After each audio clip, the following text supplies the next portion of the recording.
Good evening, and welcome to the October 30th, 2019 meeting of the Budget Recommendations Committee. We'll begin by conducting introductions. I am Bob Kelly, the chair of the committee and chair of the Water and Sewer Subcommittee. Chris.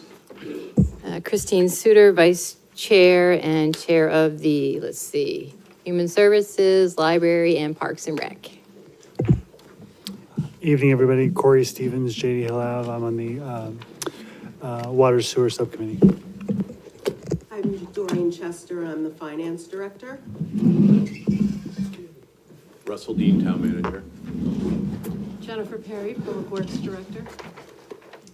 Nick Gray, Public Works Subcommittee. Don Clement, Thornwood Drive. Judy Rowan, police and fire. Anthony's on the subcommittee for Parks and Rec, Human Services, and Library. Nancy Belanger, Chair of the General Government Subcommittee. Dan Gray, Police and Fire. Liz Canada, Parks and Rec, Library, Human Services. Thank you. And with us as well are select board representatives, Kathy Corson, the chair, Ann Sermon, Julie Gilman, and Nico Papaconstantis. Appreciate you guys coming by. It's on fire I did the little Aristophanes Yeah, I know. with the pebbles in my mouth all afternoon. Thank you. I have been instructed by the Exeter TV folks to remind us for the wireless mics to speak directly into the mics and lean in if possible in the spirit of our current age here. Make sure you're right up close to the microphone if you would, so we can all be recorded. A couple of preliminary orders of business before we get to the Public Works general budget this evening. If you could bear with us for just a little bit, Jen. We had talked briefly about the minutes of our all-day meeting a couple of weeks ago for the Friday, October 18th meeting.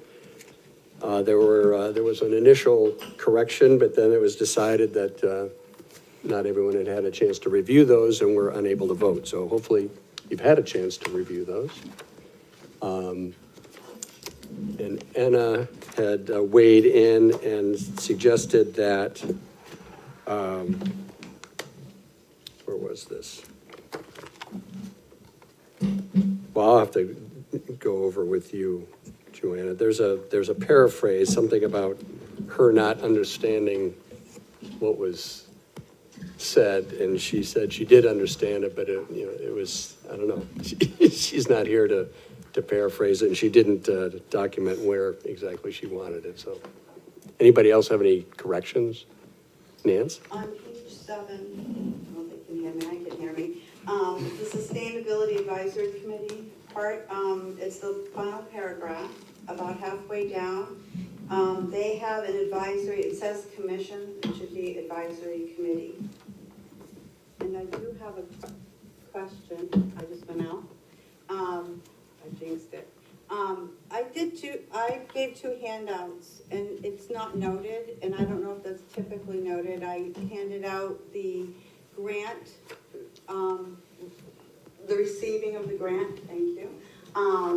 And also the job description for the advisory coordinator as of October 4th, and that's not mentioned, and I just don't know if it's typical. I mean, it would be helpful if that was noted in the minutes. Would you have a place where you'd like to put that, like right up front? Yes. Do you have a sense of where you might stick that? Okay. Thank you. Okay. Anybody else? I'll accept a motion to approve the minutes as corrected. So moved. Second. Thank you. All those in favor signify by saying aye. Aye. Opposed? Abstain, I wasn't there. Thank you, Tom. I'll similarly abstain. Thank you, Nick. Okay. And before we get into the budget, Russ has a brief update on our tax rate. Okay, so just to report on the tax rate setting, which we actually had late today with the Department of Revenue Administration and we do have a preliminary tax rate, and the overall rate came in at $23.27 per thousand. So that compares to $27.50, which is the current rate. So that's a decrease overall of $4.23 per thousand, or 15.5%.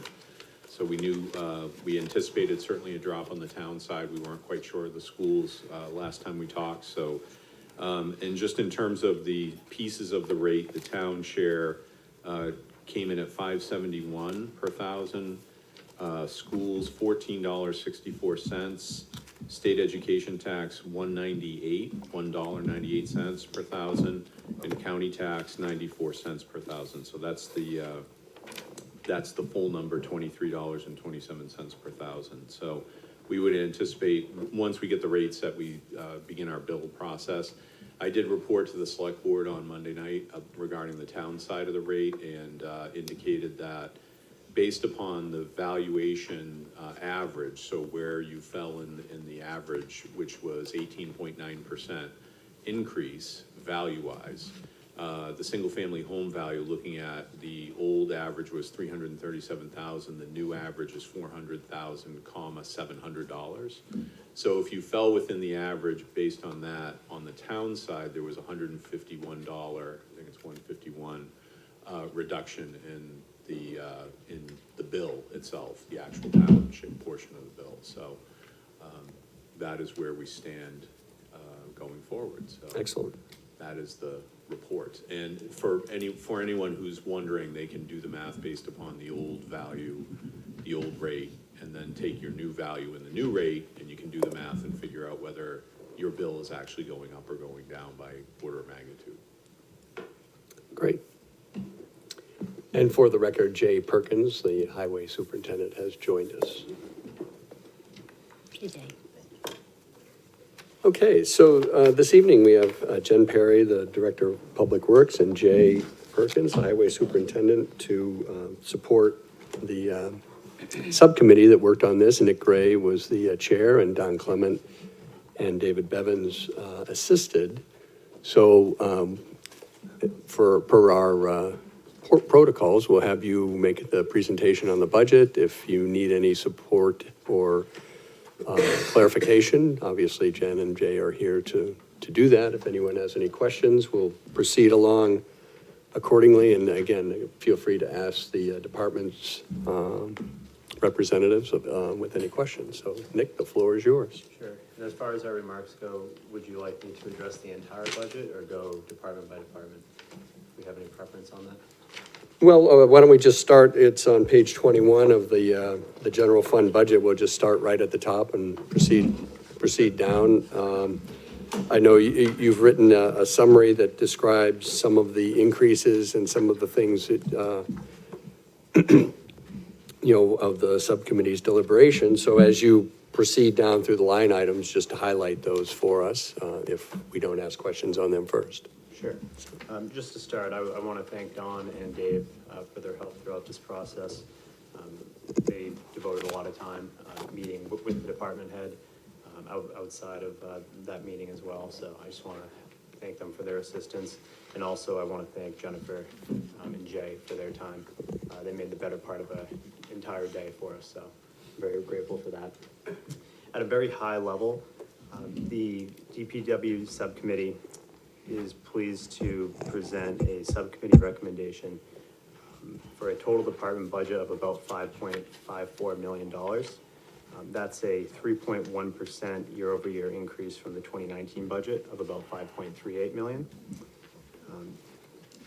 There's a total variance in the subcommittee's recommendation of about $106,000 of requests that our subcommittee respectfully disagreed on, and that if we're funded would result in an increase of about 5.5%. So just to give the entire budget committee a sense, we went from an increase of about 5.5% to 3.1%. Starting in the administration engineering section, our subcommittee found no recommended variance from what was requested. So Should we take each, because there are so many departments, should we look at each one and then move on to the next? Or would you rather, Nick, go through the whole thing? Well, I was gonna address just administration and engineering first and take it through. I'd like to one just by one. proceed as the budget, so we're not flipping back and forth. So we'll start with administration, proceed down, and we end up at maintenance, I think, at the end. So if we've got questions, start now. I would say start now, yes. Yeah, so the administration and engineering budget has a total budget request of $385,000. That's a 2.0% year-over-year increase.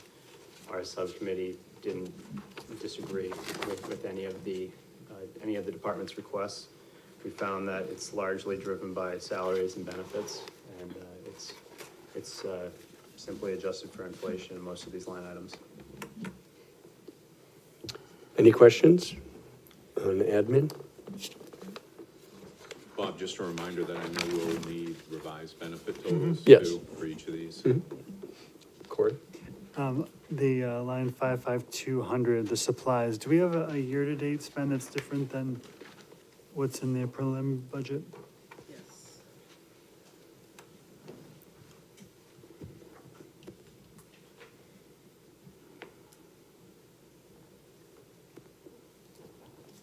Year-to-date, it's $6,216.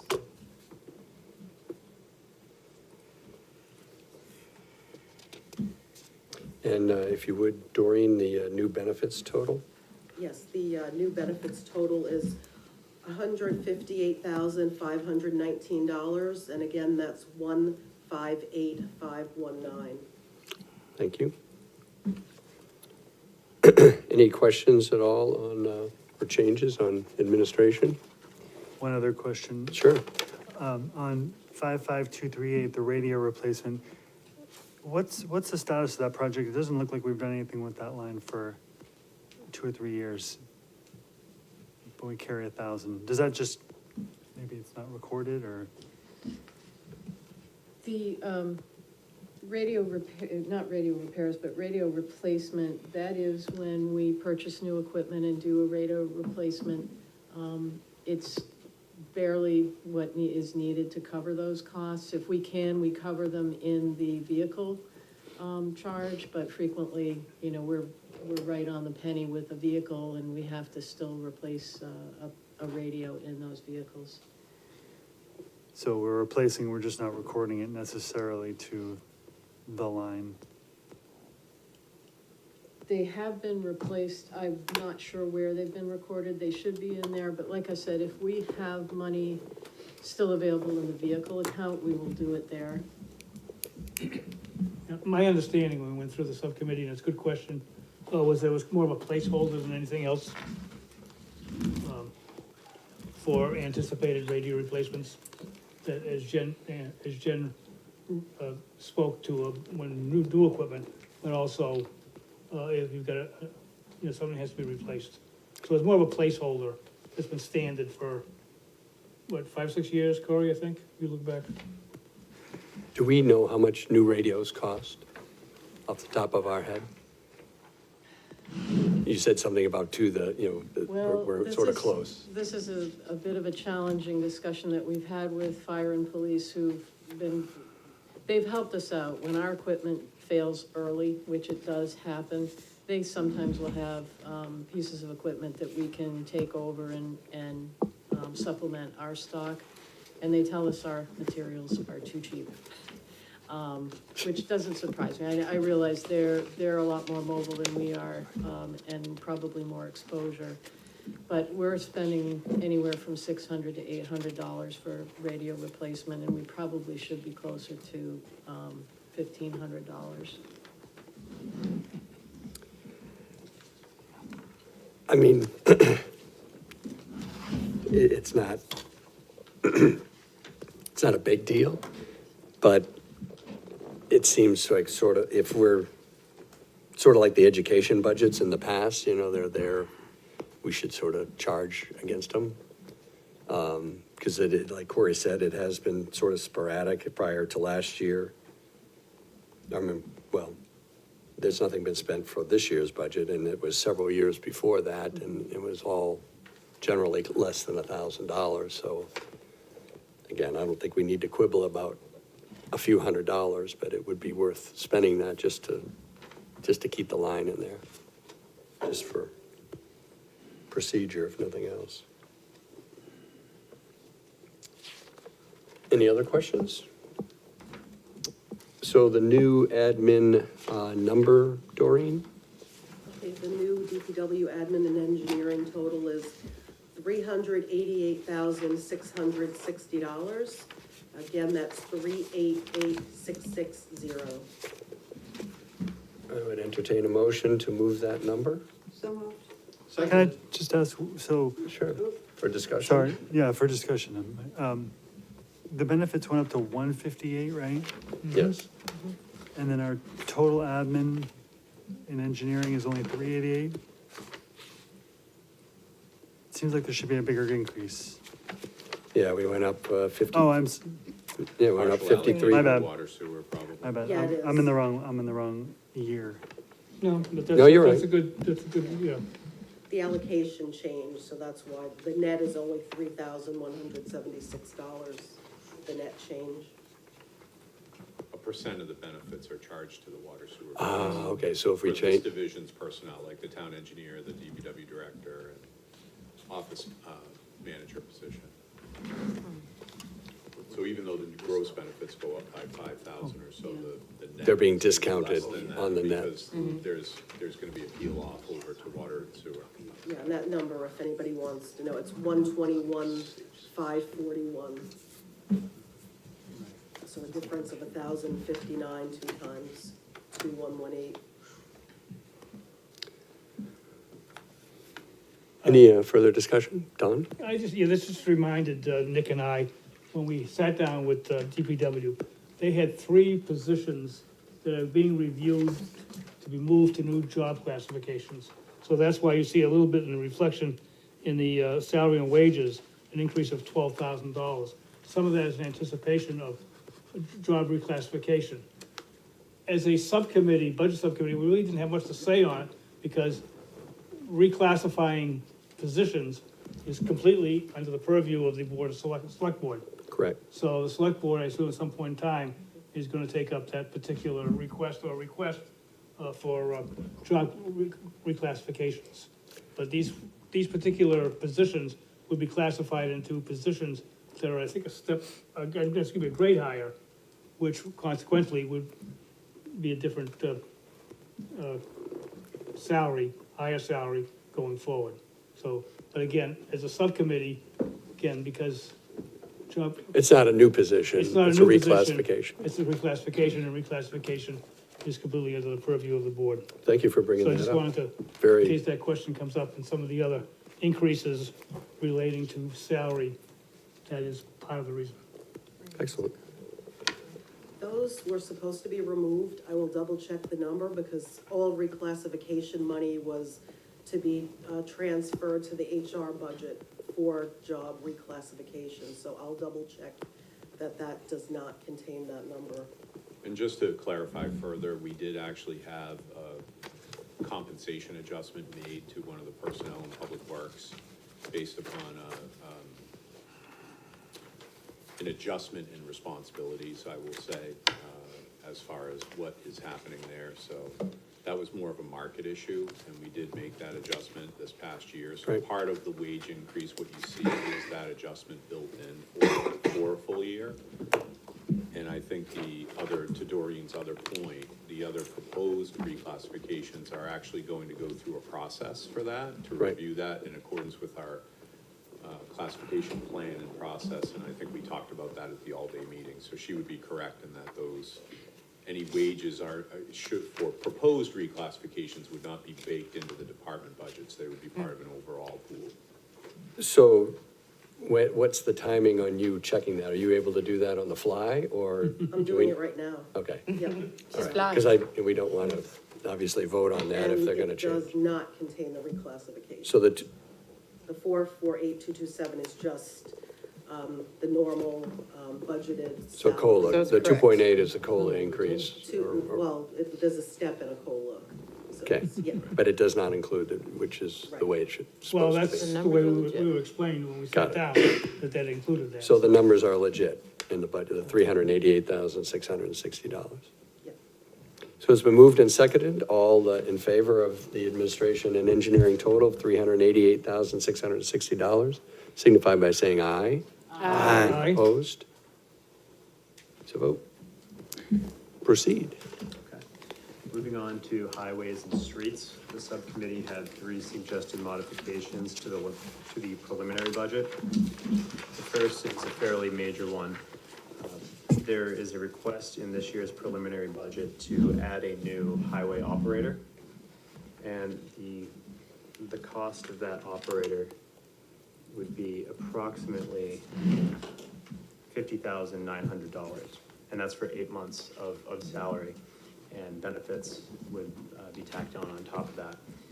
I'll let Jennifer and Jay make their case to the BRC for that new operator, but the consensus of the subcommittee was that we simply haven't reached the point where this new hire is absolutely necessary.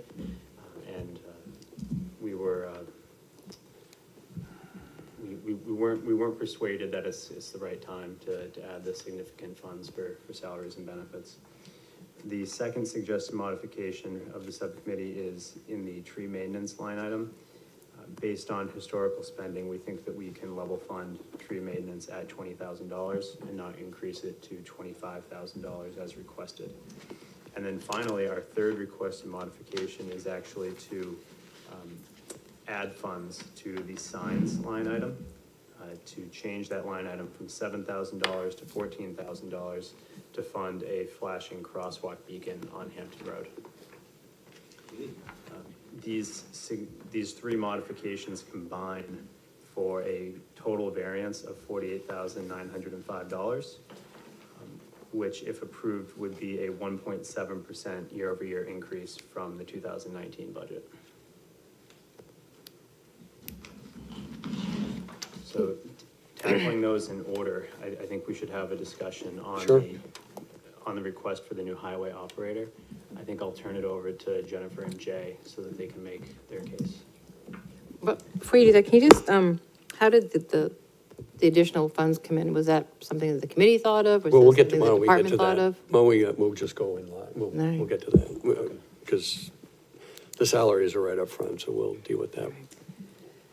Yes, the department had put in a request for a new, or an additional heavy equipment operator, in the highway department. We've had the same staffing numbers for approximately 20 years. And over those 20 years, we've added numerous, streets and roadways. I won't list them all out, but I had included them in my, my narrative.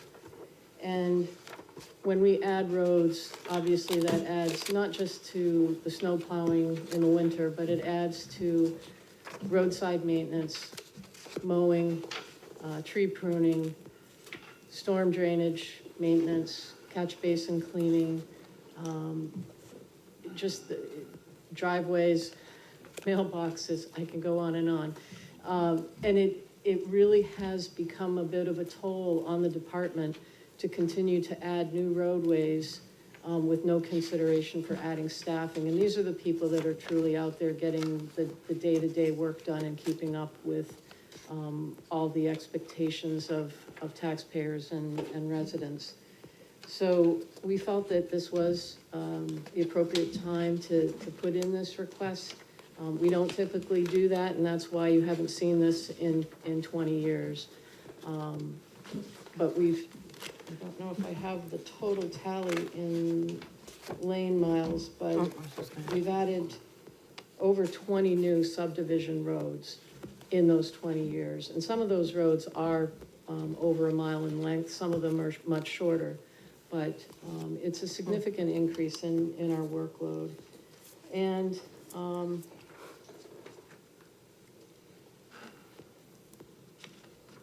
yeah, I think that's pretty much the meat of it. And Jay, if you have anything else you wanted to add. Just on the other end, that with the new MS4 storm drain permit, was spending a lot of time cleaning doing storm drains, documenting that. With the contractor, we have to have folks on the ground with them for roughly a month, a year, to record that information. And also street sweeping. You may see the street sweeper out, he's out now. We have to keep that out and whenever we can, until it freezes, according to that permit. We generally would have that person back for half the summer, but now we lost him. He's full-time street sweeper. So there's a lot more coming off the other end, and the workload is adding to us. So. Any questions or comments? Judy? I have a different question. Are these costs that you're enumerating here part of developers' impact fees?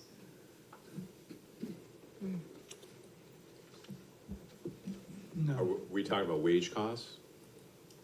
What costs are we talking about? The impact on the town for increased street sweeping and plowing and street maintenance.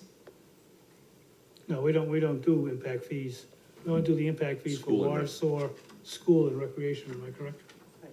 None for general maintenance. At the time, we presented the police and fire budget. Some of those costs, we mentioned might be included in those fees because each new development, especially those for over 55, has a significant impact on those departments. Is this another department that is impacted by these developments? So I think one of my responses to that is when someone puts in a new road or builds a new road, it's supposed to last a certain amount of time and it's supposed to be built in accordance with site plans.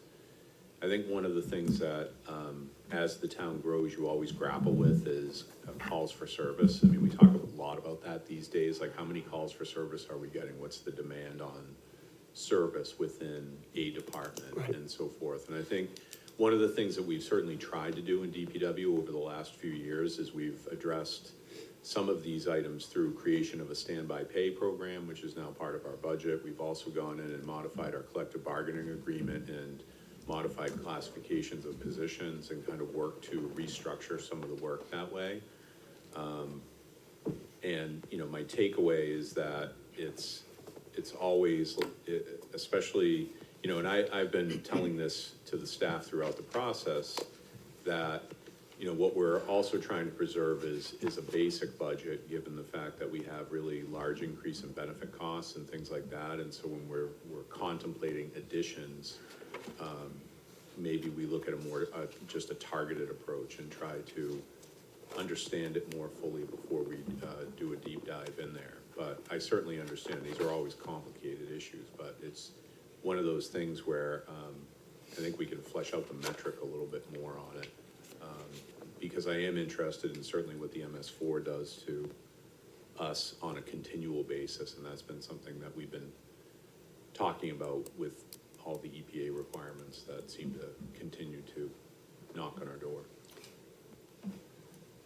So we had approved an impact fee study in the budget for next year. Would you envision that the scope be broadened to include something like this? I mean, a short answer would be that a road impact fee could be discussed and could be looked at as a possibility. That was actually brought up, I think, back in 2009, the last time Bruce Mayberry did some real evaluation of a road impact fee. And we could certainly look at that again and see if over the past decade, it makes now more sense to look at something like that and maybe look at funding some extra assistance through that process. I mean, I could see the conundrum that the subcommittee had, but if we could come up with a funding mechanism on the revenue side, then a position like this might make more sense if there was a funding mechanism for it. Right, and just to talk a little bit philosophically about the impact fees, typically the impact fees can be used for capital improvements, Right. capital projects. Road maintenance might not fall into that category. However, though, I will throw out the fact that, and you'll see it here in the budget, is it $28,000, Jen, for the culvert replacement on Cameron Lane? Yes. There's something that maybe we could look at, because culverts tend over time to either be undersized or they fail, and those are capital improvements, so maybe rather than a road impact fee, maybe a culvert impact fee in the future might be something to look at, because when they get replaced, it's, you know, you can, it's a very defined, Sure. definitive thing. Rather than road maintenance, I mean, what do you mean by road maintenance? Do you mean sanding, do you mean salting, do you mean repaving it every 30 years? Well, certainly Maybe would- more difficult to define. I would suggest that maybe looking at it from a stormwater or a culvert replacement. Chris? I was thinking, because you say over 20 years and, you know, the amount of new roads and stuff that have been put in, and, you know, rest of the road's supposed to last 20 years, but that doesn't include, like what you were just talking about, the mowing on the side, the street sweeping, all that stuff. That's not, you know, the road can last for 50 years, but you're still maintaining, you know, cleaning it and mowing around it. So I can understand why that would, no matter how well it's built, you've had added burdens for people's time. Is there any possibility of putting on some part-time people so that the benefits aren't an issue? We've tried. Yeah. I was just about to make another observation that kind of ties into this. The next line item down in the budget is for temporary wages. Some years we've been successful in hiring a temporary laborer or a temporary intern to assist with paving assessments. That is almost impossible in this current climate. We had gotten one individual on for all of one day, and he didn't return. It's just not tenable at this point. So I'd almost like to propose, and this doesn't happen very often, that I come before you and suggest a reduction in a line, but I think we should zero that line. If that could get us partway toward a full-time employee, because it's nothing that we've been able to do. The last 2 years, or even 3 years, we've been unsuccessful in trying to recruit a temporary for the 12 weeks that we have budgeted. Yeah, so I was afraid you were going to say, and I had a feeling that was the reality, because like I said, working for another town, same situation. Even with somebody who was hired full-time, walked away. I mean, so, We thought we had one fella, and he worked one day and he disappeared, he never came back. But to add some of the things that just came to mind with all this new concrete sidewalks you see, there's maintenance to that. We seal that with saline siloxane every 2 years in all the islands in town.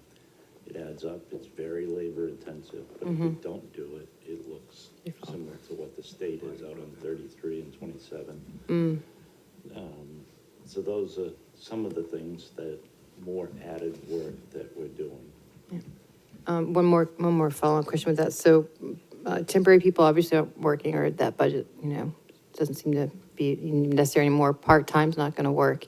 What about increasing overtime? Because I know some folks like to get the overtime because they get paid more versus hiring another person. We're maxed, that we can't get people to work overtime. Okay. We're trying to balance the transfer station now to conform with the regulations and also make it run more efficiently. So between that and what they're doing with storm call-outs and everything else, we're trying to get people to work. So it's taxing on them, and it's not reliable. Okay, thank you. Corey? Ton had his hand up first. Okay. First, the question, maybe for you to answer, and the other is an observation. First question, just to clarify, is that it seems to me your employees, and I think it was touched on, are more tied up with street sweeping now, correct? And that's what was referenced with MS4. Am I correct in that understanding? One employee. Because certainly it's my observation that we're doing a lot more street sweeping now than we were, let's say, 10 years ago, right? So I'm probably stating the obvious. So you're tying up a relatively skilled laborer and a street sweeper day in, day out. Am I correct in that observation? That's good. And if I'm even close to correct on that, does it make any sense to contract that out the way we do with, our or storm drains, things of that sort? Has that ever been contemplated? Didn't we talk about that about 7 years ago? Yeah, Okay. we have looked. That's at all right, this. let's do it again. The sweeper that we use meets the PM4 air standards, air quality standards. There are some sweepers out there that have the old mechanical type that are rentable, but what we use is a vacuum type filtered air. And in the spring, we could. Excuse me for just one second. Since there are two of you, would you guys mind taking the microphone out of the, and then just sharing it back and forth? Because I think your Yeah. discussion is cutting in and out, and you're pretty soft-spoken anyway, Jay, Specifically so. about Thank you. contracting a service that would bring in employees to do it, but don't waste too much time on it. I just, Right. to free up employees, I guess if there was. No, I wanna hear that. That's a good more question. Way to do it. We do have a capital investment right now of the street sweeper, which is close to $300,000. And at the time, we couldn't find anyone with that type of sweeper. It's high maintenance, a lot of filters. And in the springtime, those mechanical sweepers work really good to get it up, but Yeah, I'm they're talking about the dusty. manpower, so I think I get the gist of it. It just seems a shame that it ties up a skilled worker as much as it does. I think our sweeper person just transferred over to the sewer wastewater plant. Right. Wasn't that Josh? Josh, yes. It's been a while. Well, a few months. Well, The other Yeah. thing I would say as an observation is that staffing of a public works employee, I think, has a pretty big impact on the quality of life of our citizens. So properly, I mean, I'll just as an observation, say that it has, that's pretty important in terms of how people perceive their quality of life. See, even something as simple as emptying out the garbage cans on Water Street, if that's not done Yep. frequently enough, that's a real quality of life issue. I think, just saying. Court. So just for clarification from the subcommittee, what did you guys hear that made you say we can do without that position? okay, can I speak for that? Yeah. First of all, I want to say that the DPW, the Highway Department, runs a very lean, mean operation. There's no complaints of what they do a fine job. In the end, we're adding an employee, it's $50,000 this year for 8 months, so it translates to about closer to $85,000 to $90,000 moving forward. It's a sizable amount of money the taxpayers have to pick up. The underlying question for me was the fact, and I couldn't get an answer to that, was the question is, what required service was not being delivered to the town of Exeter's taxpayers or residents because we didn't have this one individual? And I couldn't get an answer for that. We are still delivering the services. We're still plowing the streets. We're still maintaining the streets. We're still cleaning out the catch basins. Nothing wasn't being put off. In other words, required services that the town of Exeter wanted or demands was still being delivered. Now, that's a testimony to the hard work that the staff does. And are they, so that's, but there was no, I couldn't get an answer that says, this is what we can't deliver now. Yeah. Okay, we're not saying that this street isn't gonna be plowed, or this street isn't gonna be I sanded. think they have an answer. And that's not something I'm gonna do. We don't have an answer because we are gonna do it. We're gonna continue to do it. We're stretched thin and it slows us down, and there are a lot of things that don't get done during the year that we would like to get done. Tree pruning on the side of the road, multiple ditching on the side of the road, culvert replacement. There are many things that we would like to complete each year. We're always behind the 8 ball, but when it comes right down to it, we're gonna plow the road. We're gonna do everything we need to do, and that's the answer. We just won't give. We're still gonna do it, but quality of service, as Dr. Swan said, will improve. We can do it a little bit faster and get more done each year. So I'd like to hear some of the Just examples. one Oh, sorry. second. Were you done with your, I am done. Ton had his hand up. then I'll get to Chris after. You go ahead. Go ahead, Chris. Okay, so, I know you guys, you're doing everything you're supposed to do, and I think and it's fantastic. So tell me more about, like, what could be done better, what more could be done that we're not getting done, and that this person would help, because, you know, you say you make it happen, and you make sure you get all the, you know, what's black and white, what's required, as was stated. But what about all the other stuff that you're saying, well, this could be done better, and, you know, things that we may not notice until, like, maybe, like a tree limb falls down on and blocks the road, that if you guys had that extra person, you would have been out and doing something like that, and now we've got, like I said, limbs in the streets every time it rains or something. That's So I'd right. love to have some examples.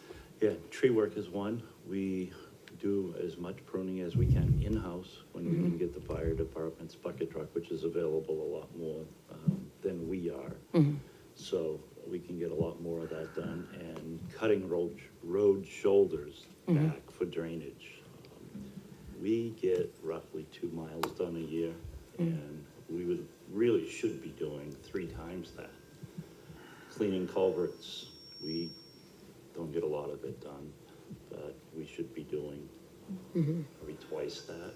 And also working out at the transfer station. We have a couple of safety improvements out there that we've been waiting 2 years to do, and hopefully in a couple of weeks, we can find the time to do it.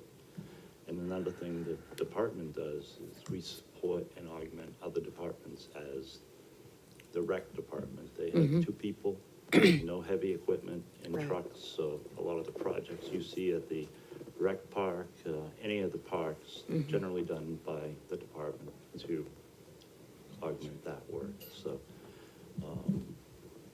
some other examples are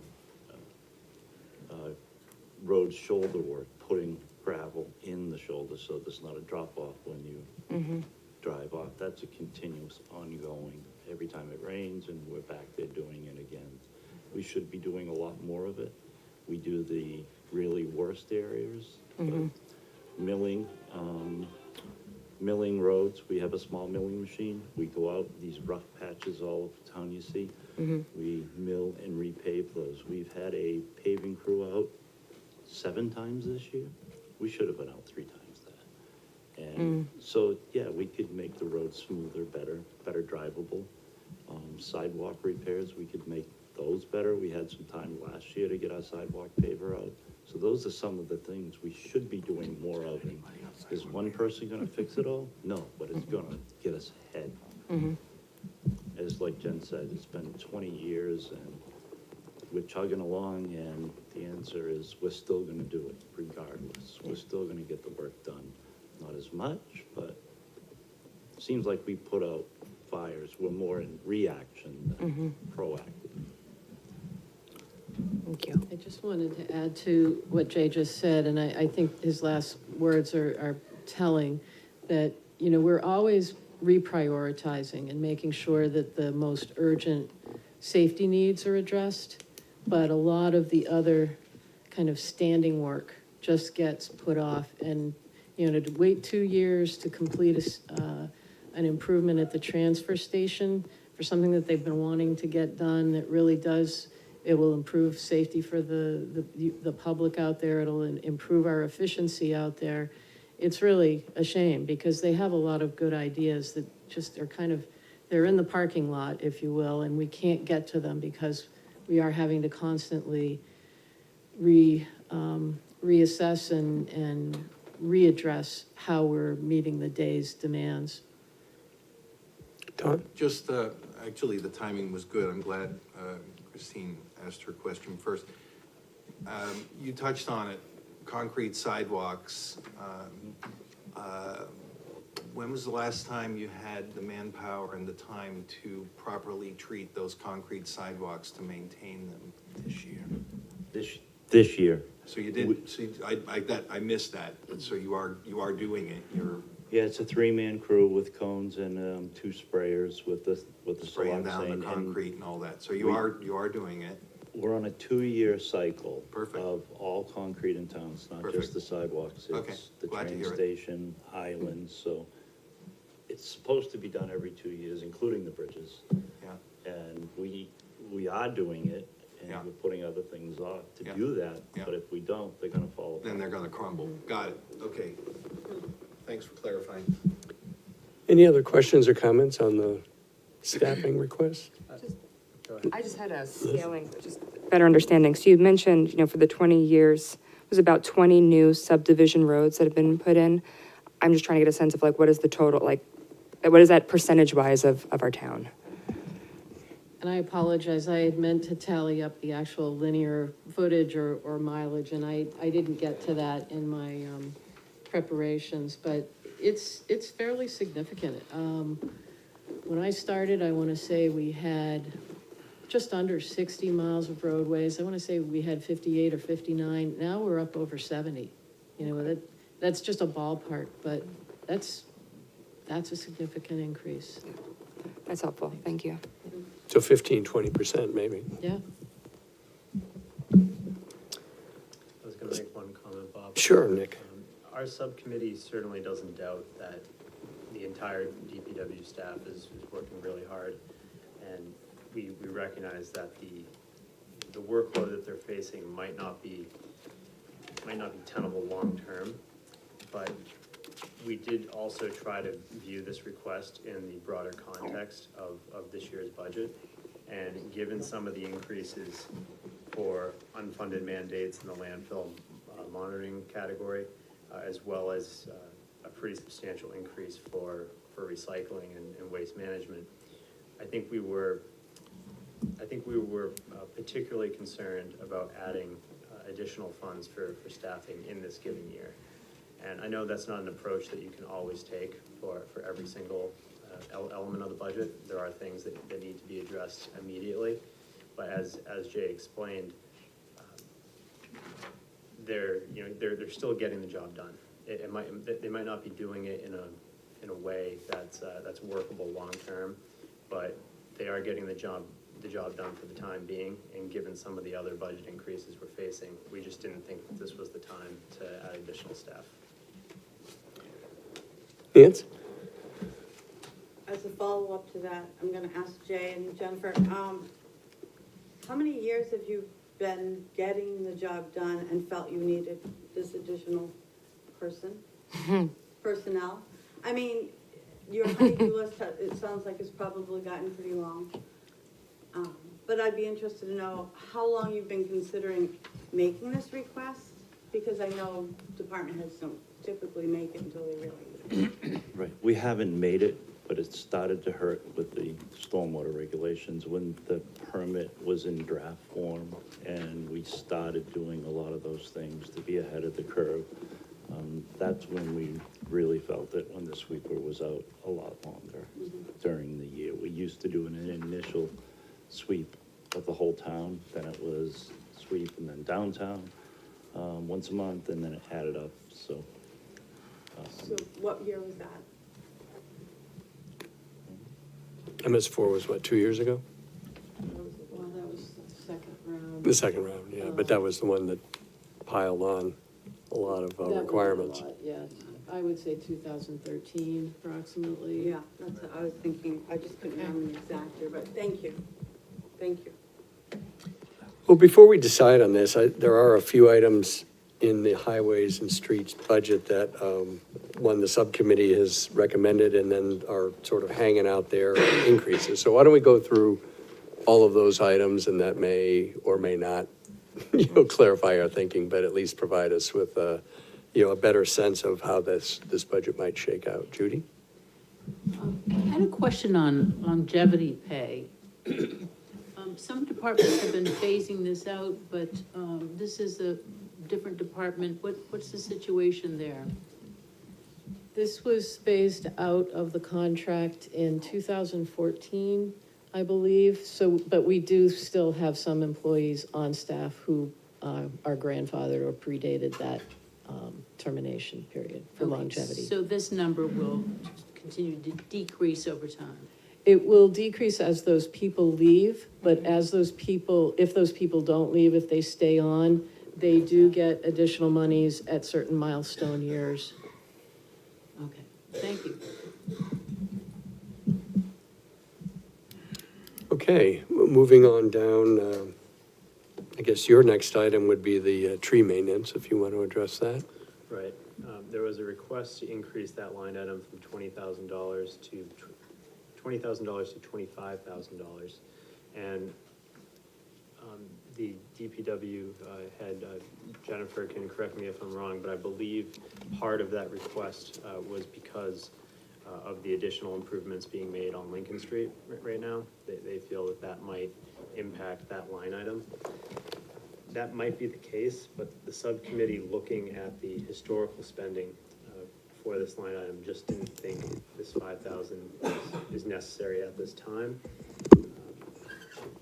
Beginning in 2013, tree maintenance has been spent at 11,600, 17,300, 13,300, 17,400, and it wasn't until 2017 that it rose to the level of 23,600. And then, let's see what the 2018 total was. 16,000. 16,000. So just given that historical spending, we didn't feel that this improvement was necessary. We may see a $5,000 increase because of the improvements being made at Lincoln Street, but I think our current spending levels would still bring us in around that $20,000 figure. And that's why we were confident that we could level fund it this year. There was one other additional piece. The Lincoln Street, street trees do add some, but probably more significantly is the new and real presence of emerald ash borer in the town of Exeter. We have had positive identifications, and I think most people, maybe some people aren't aware, but this is a significant pest to trees. It will devastate our ash population. It will become an issue that we'll have to be removing ash trees that are adjacent to roadways to keep roads clear and safe. So that's a relatively new thing. We've been guarding against it, but there really is no control. And it is here now. It's on our doorstep. As regard to the Lincoln Street trees, the reality is the only real maintenance to those new trees are fertilization every 2 years. Oh, for the first 2 years. Right. We did the downtown trees that we planted for that project. They were done this year. Mild pruning, it was minimal, but it's the fertilization. It's around 3,800, I recall, to do deep root on those, and we do have to do it for the first few years. The tree budget historically has been reactive. It would be triple that if we didn't do most of it in-house. That expenditure is for high, big stuff around wires that we just can't reach or can't do. Part of this increase is due to the Parks Department. They're having in the last few years, a lot of issues with their trees in the parks. That falls under us. They don't have a line item in their budget. Also, the Conservation Commission properties don't have a line item in their budget, and their border trees, I got that right, they're border trees bordering private property. Right. We're starting to see more and more people concerned with those trees leaning towards their houses, and we had an issue in town this year. We had to take down some large trees with a crane over a house. So all those properties fall under our purview, and it's a lot of land, and we're trying to be more than just reactionary, planting new trees. There was one out here today, and hopefully we'll have another one, but we haven't been able to do that. And as people, there's a new tree committee in town, and as people want to adopt them and water them, we like to set them out. We all know that we've lost many in the last quite a few years of storms. Oh, Nancy's. I was just wondering if we have an update on the number to date. Which- $15,670. Repeat that? $15,670 year-to-date. Thank you. Chris? So if you get the increase for to do the tree maintenance, or whatever they call it, pruning, how are you gonna do that if you don't get the new person? Well, most of this, the maintenance dollars in this line item are monies that we spend on arborists and professionals to come in and do the work that we can't do. As Jay was saying, we kind of subsidize that, you know, we Oh, probably do okay. way more than $25,000 worth of work in a year with our own crews, but this is what we would pay an arborist, a tree removal specialist to come in and deal with the trees that we do not deal with. Do you have any idea how much the impact's gonna be for the, ash borer? Not at this time, we're still evaluating trees. It was found, if you saw anyone saw the boxes up at the Winter Street Cemetery, that's where they were found Oh. by the Forestry Service. So we're evaluating the trees now that we can treat them. They're expensive, but we can't treat them all. So we're evaluating which ones are worth treating, old growth and things like that. So we should have that fairly quick. Would the treatment be in that same budget, or would that be something you guys It'll be in did? this budget, yes. Okay. Yeah, the fertilization, the systemic treatment that's gonna require, and also, the contract labor, which is, we've been reactionary, cutting down trees that have fallen or dangerous trees. We would like to do more high pruning, which we can't do in-house, we Right. just can't reach that high. So Hampton Road is a good example. If you look up 60, 70 feet in the air, there's a lot of dead stuff. That's all contract. We can't reach that with a truck. Okay. Don? So understand that Jay is also, I think, a tree warden in town. So when Jay talks about trees and maintenance, he really has a lot of knowledge and experience there.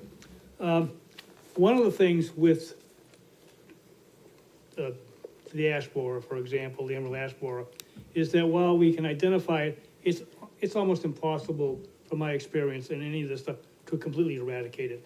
We're gonna lose the ash, a lot of the ash, just like when you had the hemlock problem.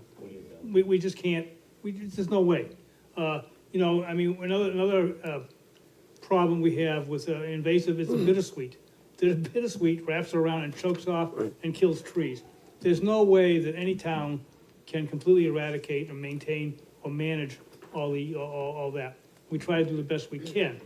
One of the things here that, and I struggle with this with the subcommittee, because of trees. Trees are an important factor, important thing to our life in general. You talk about quality of life, Dr. Zwan, there's a great one, what trees do. And there was some mention at the subcommittee meeting, Jennifer, if I remember correctly, a little bit about Exeter, someone in Exeter trying to promote or nominate Exeter to be a tree city. But questions that we asked Jen relative to that, what does that entail? Jen, you didn't have the information at that point in time.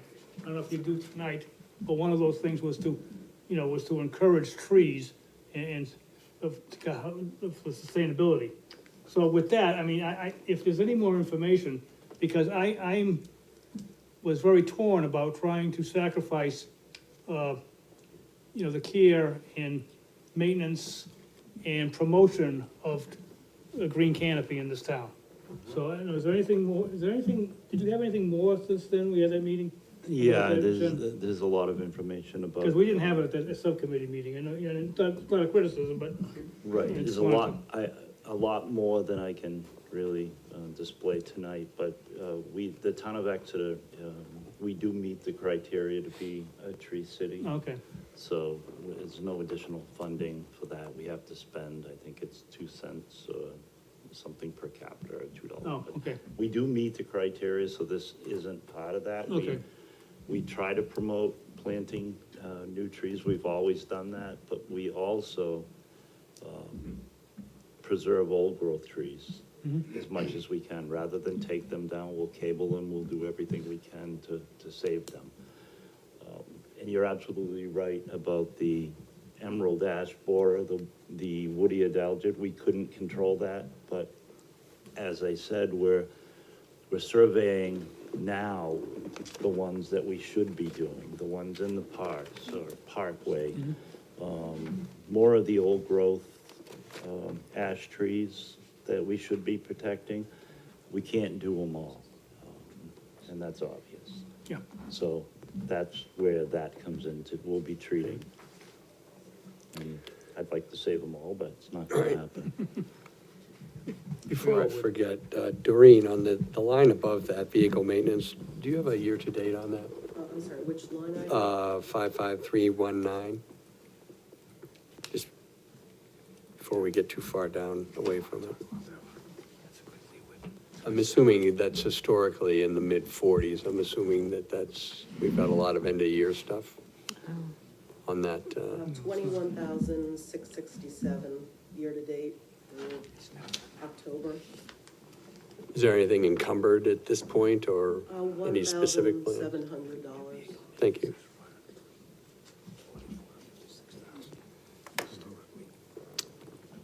Okay, I do want one more question on the Sure. tree line. oh, okay. So if we were to add $5,000 to the line, would that save town labor? Would we be able to do more with a contractor? And so I guess what I'm wondering is, we don't seem to spend the line on trees, and maybe I didn't hear correctly, but it seemed like we can't do more with our third-party vendors because we don't have enough funds, so maybe we're adding some more money in now. So if we had 25 in, would that allow us to do more with our outside vendors and relieve some of your guys' labor time?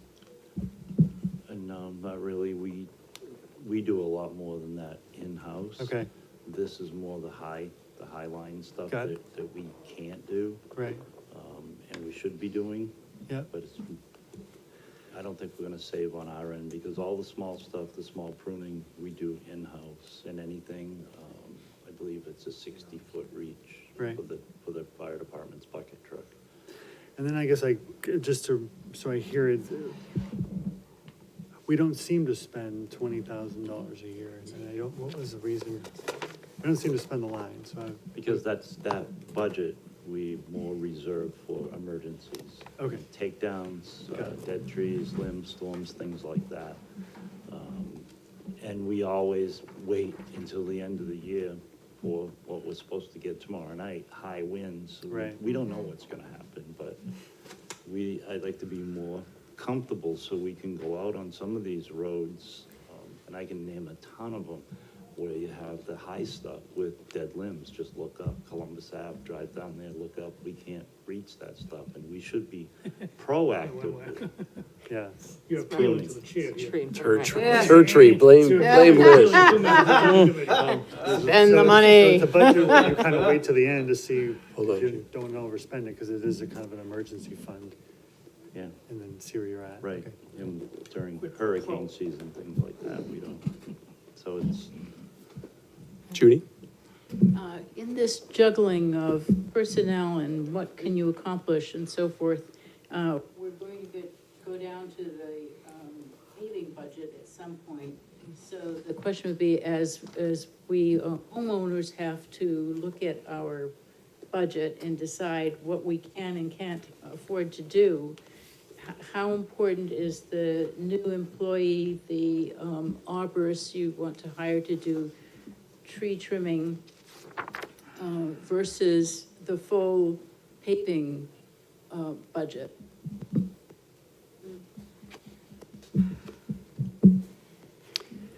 I know we've sort of, over the years, come to a nice little equilibrium number of 800,000, but, certainly worth reopening every few years and seeing where we sit on that.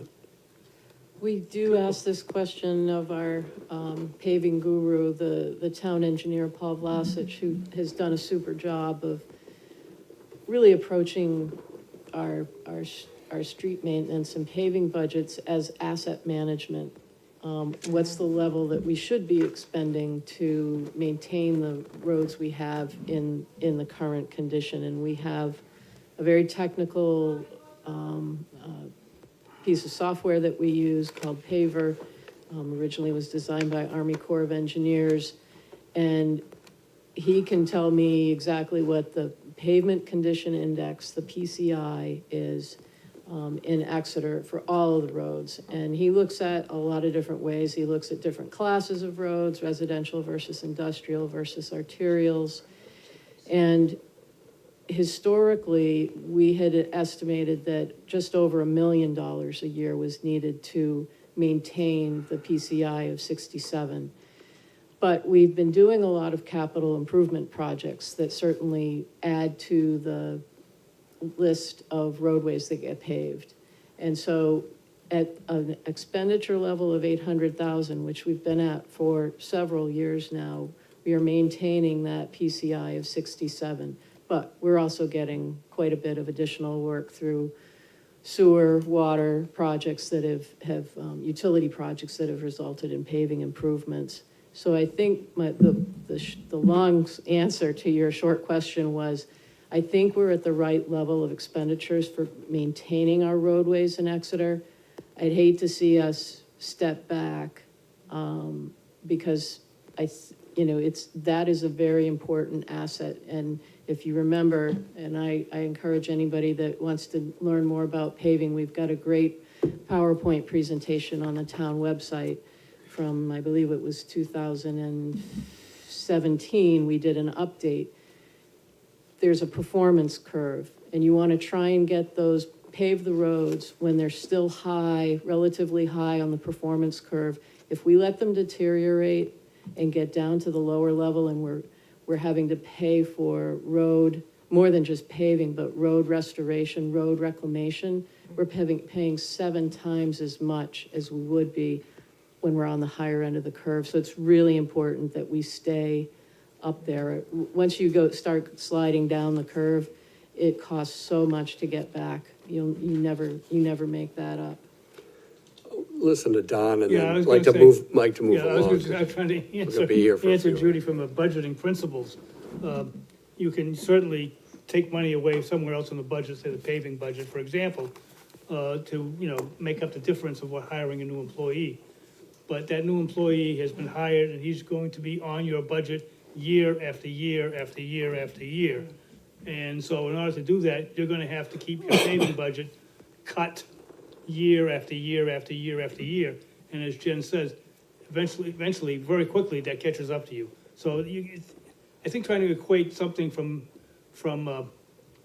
work and an employee, it's hard, you can't really equate. It's tough. It's not a 1-to-1 ratio.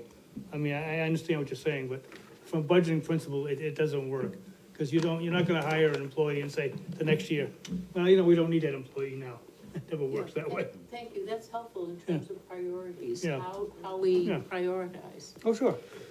So that's interesting about the town project. So is it your sense, your gut sense that maybe we're not gonna have as many of those next year? Because looking at the historicals, it would appear there might be $50,000 to $100,000 in the paving budget. And I'll preface this by saying I was one of the folks that worked with Jay very closely over the, 5 years ago to figure out what this number was. We were at 500 for years and overspent it, and then we, moved it up slowly and found this equilibrium. So I would like to keep it at that number, but understanding maybe in the last few years, there's some room, so we just, We had a lot of catch-up to do, Bob. as we you do. remember, And I guess that would be, which we did.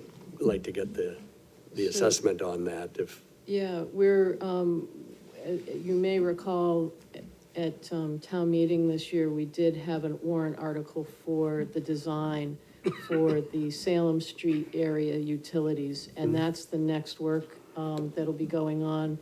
And so, yeah, there'll be another whole neighborhood of roadways that will be restored when all of those utilities are addressed.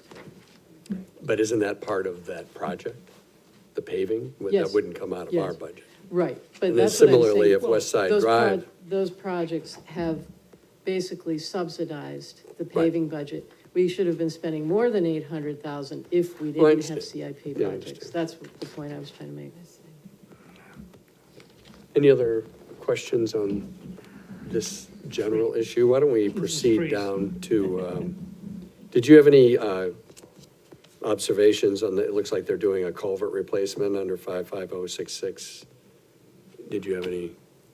As it was opinions? explained to us, it's a replacement that's been due for a long Okay. period of time now. It's a public safety issue, so from the subcommittee's perspective, that's what we want our tax dollars spent on. And we felt like it was, Since that's been historically It's failed. way underspent over the years, is it more reasonable to have that as a capital outlay project? We did talk about capital improvements. Or, not, yeah, We did just, talk about that. just, I mean, it sort of doesn't matter that much, it's just that it's like in the hundreds, and now, boom, 23,000. It seems like it's more of it's a one-off capital It's a project. one-time project. Right. Yeah, there's a few in town that are that deep, and the reason for that cost is the depth of the pipe. Oh, I'm not arguing about, Most if that's the of cost, that's the cost, and, Right. it's more just the placement within the budget that I'm Right, asking. we've managed to keep in the culvert replacement, repair item, that's done in-house, it's just basically the cost of the pipe, and it's rare that we get one so deep that we just can't, it's not safe for us to Right. do it, and we don't have the equipment to go that deep. And typically, Bob, we did discuss that briefly. Typically, our CIPs are at $25,000 or more. Right. Just falls under that threshold. Well, I'm not talking about a CIP, I'm talking about a capital Yeah, outlay, capital which outlay. a lot of departments have, I know water and sewer, down at the bottom, they have several $100,000 Oh, you're for keeping doing it in the special- budget, but you Keeping wouldn't in the go on- budget, Yeah. but it's just reallocated to be I more, follow. because if you look historically, we have culvert repairs, Yeah. but we don't have a culvert Culvert replacement. I mean, this apparently is somewhat new, but obviously at a much lower, Well, number. it is in the capital outlay subtotal, I believe. Is it not? No, it's not, I'm sorry, it's still in It's general not. expenses. So you're saying move it from general expenses, Well, I'm just sort of wondering, do you have any recollection, Doreen, how this, because $128 in 2018 appears to be the first time that line item appeared in the budget. I'm not sure how it happened, if somebody slipped a number and it just sort of magically appeared on a spreadsheet or what, but I can't imagine we budgeted $128. There's no budget for it. Right. So, I will, There hasn't been. I'd like to clean that up at some point. So why don't you address the signs, if there's no questions going down to the 55267 signs, your thoughts on the Hampton Road lights? right. So this wasn't solely the subcommittee's idea. It was omitted from the preliminary budget, but it was still the request of the department heads to have this flashing crosswalk beacon on Hampton Road, given the amount of development that's out there. And at least as of the time of the preliminary budget, it was to be determined if a private individual was gonna chip in some funds. So if Jennifer wouldn't mind, I'd like her to clarify the status of that, whether or not there has been a donation secured, or whether or not that's still to be determined. That's still in the works, and I think the way we had left it in our last discussion was that even if it is a donation, that we should probably show it in the budget and have it come in as, an offsetting revenue to that, but, so that's why we had left it in, but I don't know that that has been finalized. It has not, no. And the $7,000 was based on a quote that we were presented at the subcommittee meeting. So that's a somewhat firm number. and, And from a public safety standpoint, everybody sort of feels that this is, well, this is at the Lacking. rec park Yeah. right. on Hampton Road. This is where people are parking, and Jen, you wanna explain it a little better? You can explain it better. Yeah, this is the crossing in the vicinity of One Hampton Road and the rec park. And it is a high-volume pedestrian area, a lot of young children. There have been, unfortunately, there has been at least one pedestrian hit at that location. There's also sun glare in the morning. So it's a real safety concern, and Holland Way is sort of a funky intersection at yeah, that Holland point, Way's too. back maybe a couple 100 feet, but there's a pretty large volume of traffic, and with the the rec park in that vicinity, there's a lot of crossing that goes there, and a lot of the overflow parking is over in the One Hampton Road parking lot on the weekends. So, we've done a lot to try and improve the safety at that that location. The crews were out this year and did a lot of brush clearing and tree pruning to get better sight lines for people exiting the rec parking lot. But, you know, people are driving fast through there. It's very difficult, and with young children, and there are a lot of them that are going to that location, it's one of our highest priorities as far as putting in. These would be the rapid flashing beacons, similar to what the academy has installed.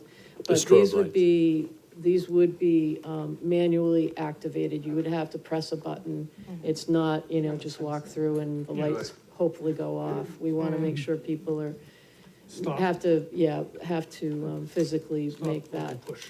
Okay? request. Yeah, sorry. If I'm not mistaken, I heard at some point, and I think it's from Parks and Rec, that they actually made that, and leaving the Parks and Rec department, right turn only, trying to prevent any further accidents, but it is a dangerous area. That's not gonna work. It's not, I believe it's left and right currently. Yeah. There's a sign there now that There's a it sign says there right now. turn only there, Trying but to whether help people with the follow it is problem. another Well, question. it's the traffic moving Hampton Road. It's moving at a pretty good clip. Yeah. Yeah. Much more much faster than they are on Front Yeah. Street. And you come upon that crosswalk, you don't know it's there. Right. And so the flashing lights, I think, is gonna hopefully indicate that, you know, something, that there's activity there. But, so I think in terms of safety, it's a real Needed. necessity. Well, it's been an issue for a while. It's a number one request we get. The police have been Sure. calling constantly about that. And we've actually made signs for the pedestrians that are up now, small signs that says stop and look before you cross. And wish everybody would, but unfortunately, a lot of them just ride their bikes across. So, Right. but these, as Jen said, would be push button activated, so you would actually have to stop and push them rather than the electronic eye and Great. drive through, as Jen said, drive through and hope it works. Hopefully Walk the flashing lights should alert the drivers Right. well in advance. Corey? Get there. So, I'm backing up a couple lines, so just the year-to-date on 55285, Jen, it's the storm drain repair.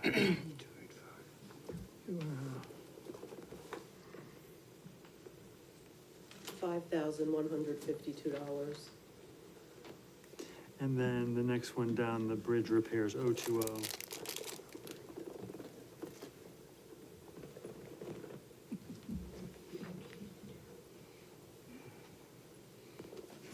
$6,830. Thank you.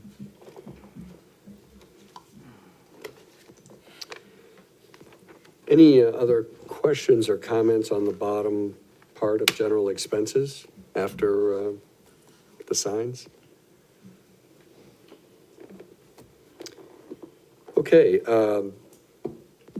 the capital outlay, any comments or observations on any of those items?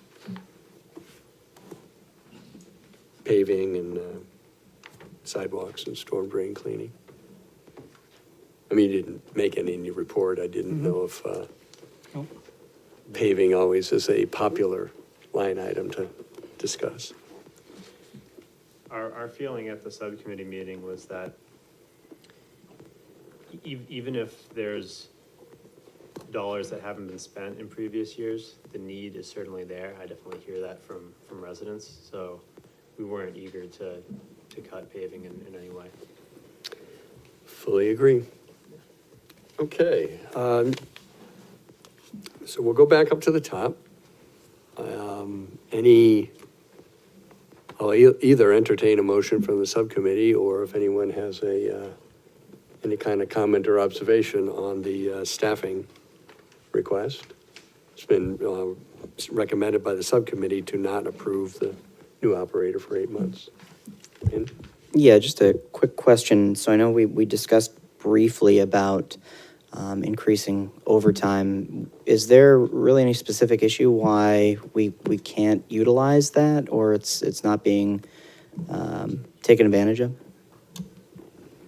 Typically, we use overtime in the highway department for emergency operations. We don't usually use it to extend the day or to get additional jobs done. It may be used to fill in on occasion, but usually it's for special assistance with activities that go on the weekends, whether it's a beer and chili fest or the Independence Museum, but the vast majority of it is for emergency operations.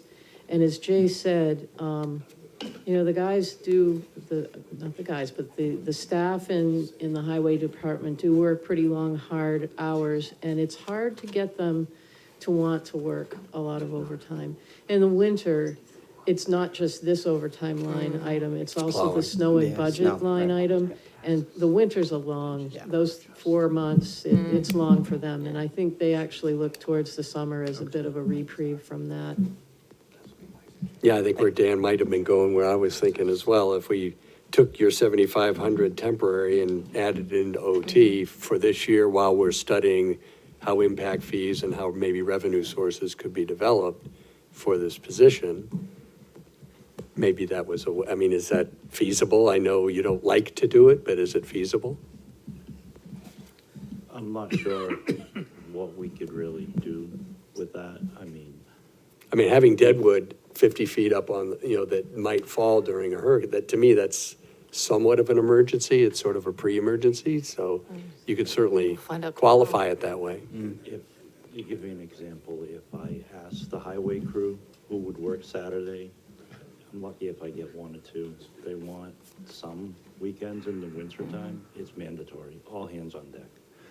And in a storm, big storm, all hands on deck, and it's, with the amount they've been getting, it's a lot to ask of them to just. Would it be reasonable to, and this may be way out of bounds, but to put the tree maintenance back in there since it's a contractor and then eliminate the temporary wages line? It'd be a net deficit of $2,500, but we would get that tree budget there that would allow them to sort of push ahead and maybe get back to where they would want to be plan-wise, but still reduce the overall budget? Does that get anybody anything, or is that just pushing numbers around? Well, with regard to tree maintenance, the pest issue's been known for this entire year. The maintenance season for Lincoln Street has come and gone, and we haven't spent those dollars. So I don't really see why we need to beef up that line item. Okay. When we've had every opportunity to spend the money that's already been allocated there. Just to clarify that a little bit, the Lincoln Street project's brand new. They just put in the trees. Right. It'll be a springtime expenditure for the first fertilization cycle. The pest, they just got those, they found those this year. So we're still trying to identify. As Don said, we can't treat every ash tree in the town of Exeter. It's not feasible, it's not cost effective. So we're looking at the trees and signs of emerald ash borer and selecting certain ones starting next year to do treatments of. So it's not something that, we're just gonna go out and spray the town, just to clarify those 2 points. So, Go. go ahead. No. You first? Couple of things. You're talking about either reducing or eliminating the $7,500 line? It doesn't appear that that's been spent because they Right. can't find Okay. anybody. So it should be either reallocated Yeah. or reduced. And we did have the discussion, and there are times when a temp's been hired, usually has done summer work for you. I think a couple of years ago, a temp did a tree survey, am I correct? Correct. Which, it relates to trees. So, but now, in this day and age, because of unemployment where it is, it's almost impossible to get somebody to commit to work part-time for a certain amount. So we did have that discussion whether to eliminate that. I certainly, from a budget committee perspective, would have not any problem in reducing that or eliminating that and putting some money back into the tree budget, because I think the tree budget, in terms of trying to. Or if there's a philosophical reason why you want to put the tree budget at 20, we are adding $7,000 to the sign budget, so that would be a nice, neat Yep. little offset to that, as an idea. You've done the math very well. Bob, I'm gonna go out on a limb. Oh, boy.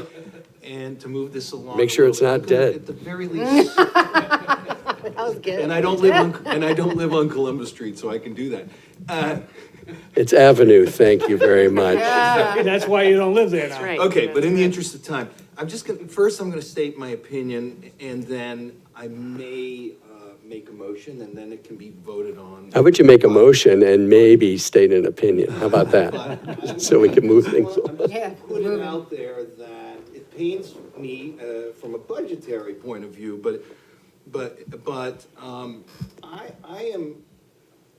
I'm of the opinion that adding an employee to DPW is pretty important. So personally, I'm inclined to advocate for that, and I will state that if the budget stays as is proposed by the subcommittee, no disrespect, then I'm gonna vote against that, Okay. that thing. It's just, I mean, against that change by the subcommittee, no disrespect. I'm just stating my opinion. I'm also willing to make a motion to put that money back in and then to remove the temporary wages. In other words, to put the money, the 50,000 back in. Well, it's never been removed. It's never been removed. It's a recommendation of the budget committee. Okay, maybe. So it's a question of not making a Understand what motion. I'm advocating for. I do. So to leave that money in the budget and to offset it, minimally so, but to offset it by removing temporary. All right, well- So that's my opinion, and I'd be glad to. Well, here's what facilitate that. what we would have to do.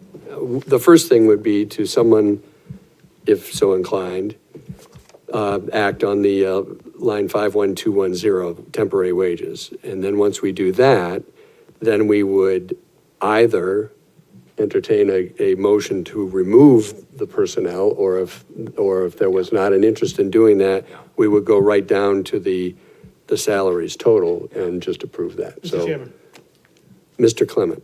move to reduce line item to change line item 51210 from $7,500 to $1, because I don't want to eliminate the line in the future. So by keeping it at $1, it retains that line. That's the motion. Did I hear a second? Second. Nancy, thank you. Any further discussion on that?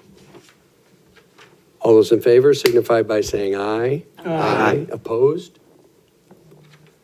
Okay, Mr. Chairman, Yes. let's make another motion that the move to, in line item 51110, to not include one new operator for 8 months. To remove the position of one new operator for 8 months from that line item. And I don't know what the money is, Yes, so you will I can know. clarify. Well, let's wait for a second. Second. Thank you.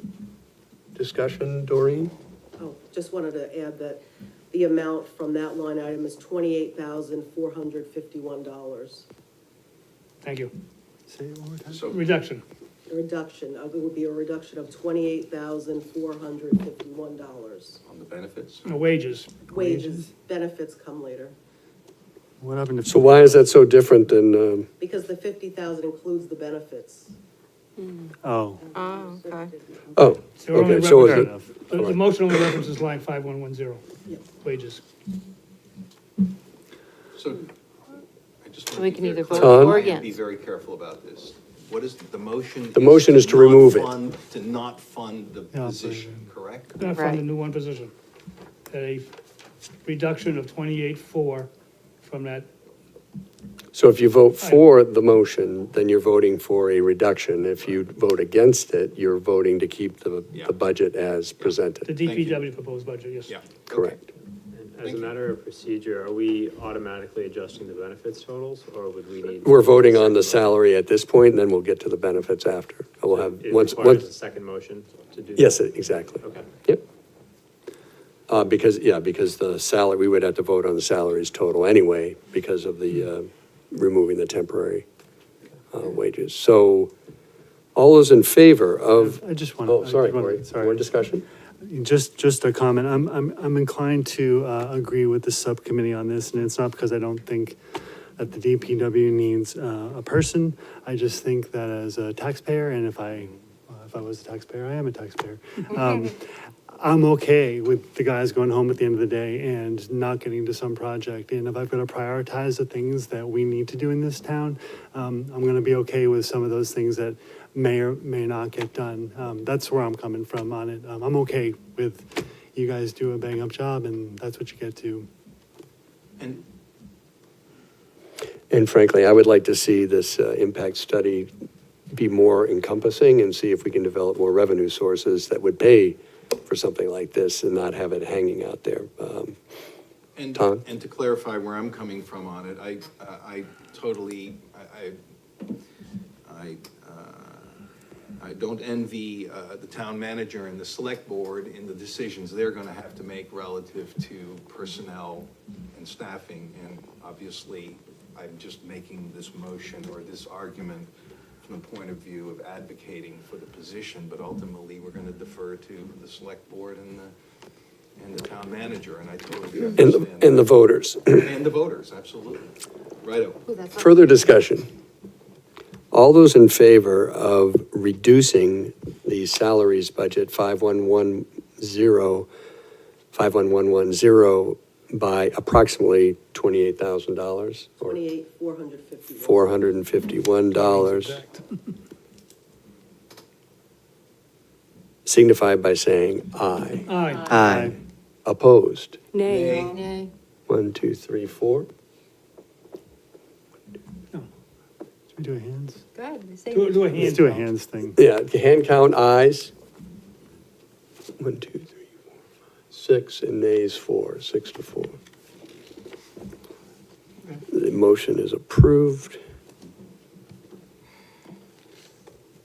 We've voted on the temporary wages, so the new salaries subtotal. Doreen, if you would. Sure, the new salary subtotal is $686,534. And again, that's 686,534. So moved. Second. Further discussion? All those in favor signify by saying aye. Aye. Aye. Opposed? Okay, new health insurance numbers. Okay, before I read the number, I Sure. just want to explain that the total category is only gonna be going down $7,226. For instance, in health, we went up to 210 and removed 17,215. So it's kind of, and then people changing plans have affected that number, because I know you'll probably challenge me after I read it. So, anyway, the. Just asking questions, Doreen, we don't challenge. We're not challenging you. It is open enrollment. Although it feels challenging, doesn't it? So anyway, I'm still awake, and the number really is 335,187. And again, that's 335,187. So moved. Second. Wow. All those in favor signify by saying aye. Aye. Opposed? Okay. Does anybody want to do anything in the tree maintenance budget? Well, that would be up to the subcommittee, because, what's your pleasure, gentlemen? Maybe we can read half the request. Yeah. So that would, I'll make a motion to modify line item 4334, tree maintenance, from $20,000 to $22,500. second. 55310, you mean, right? For some Yeah, reason, I don't have that line item here. Yeah, there was a disconnect Okay. between the new object Yeah. numbers and the old It ones. is 53310. Second for that, Don? Second, I Did you second, yes. Further discussion? Yes, I'm sorry, I didn't hear the number, you moved it. 22.5. 22.5. Thank you. for a new budget of $22,500. All those in favor of a revised tree maintenance budget of $22,500? Wait, can we do discussion? Oh, 'Cause I have a sure. question. This is for the staff.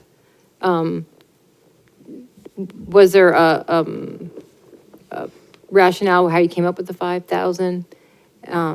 That new number, what that was gonna do for the department, and also is getting half of it do what you need to do, or does it kind of negate the increase in?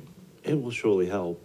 The rationale was we took the hourly day rate that the contractors charge us, and then we added the fertilization cost of trees downtown Lincoln Street. Total that, it rounded close to the 5,000, so anything more is certainly gonna help. And we're still gonna give it 150%. Right. What we have. Further discussion, Dan? Do we, forgive me if we've already circled around to this, but with the emerald ash borer, do we have, obviously it's incredibly invasive everywhere. Do we kind of have an idea of what the cost impact of that really might be over the next year, 2 years, 5 years as we continue? I imagine that as it continues, it's going to be a pervasive problem that's going to continue to increase.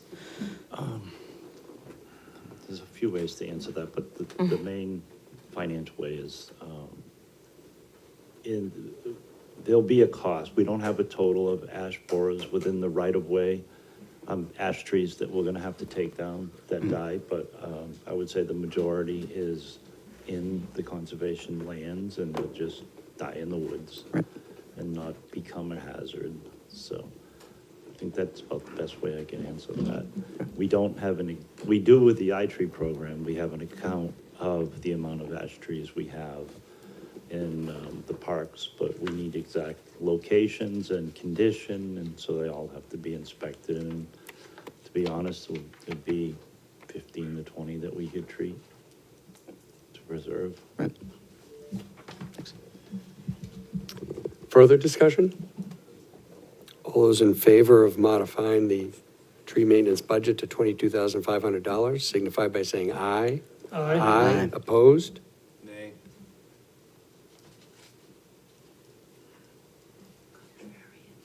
That was you, Tom? Yes. Thank you. Okay.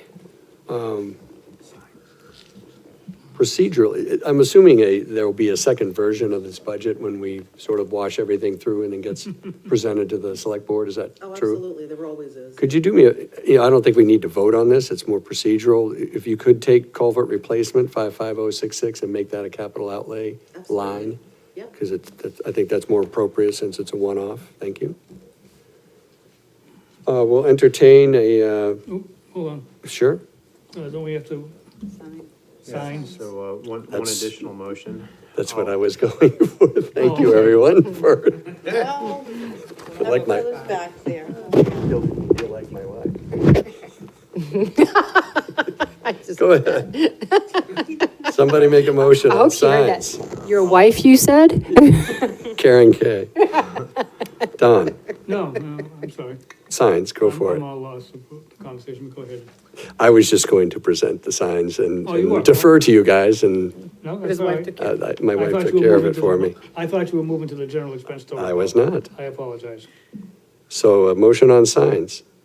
I'll make a motion to modify line item 55267, signs, from $7,000 to $14,000 for the purpose of the flashing crosswalk beacon on Hampton Road.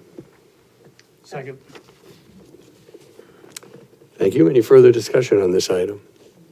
All those in favor signify by saying aye. Aye. Opposed?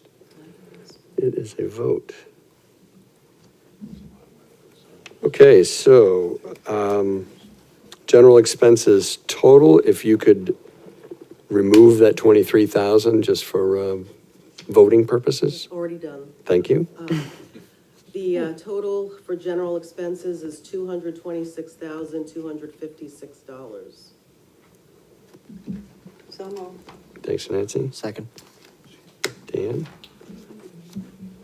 All those in favor signify by saying aye. Aye. Aye. Opposed?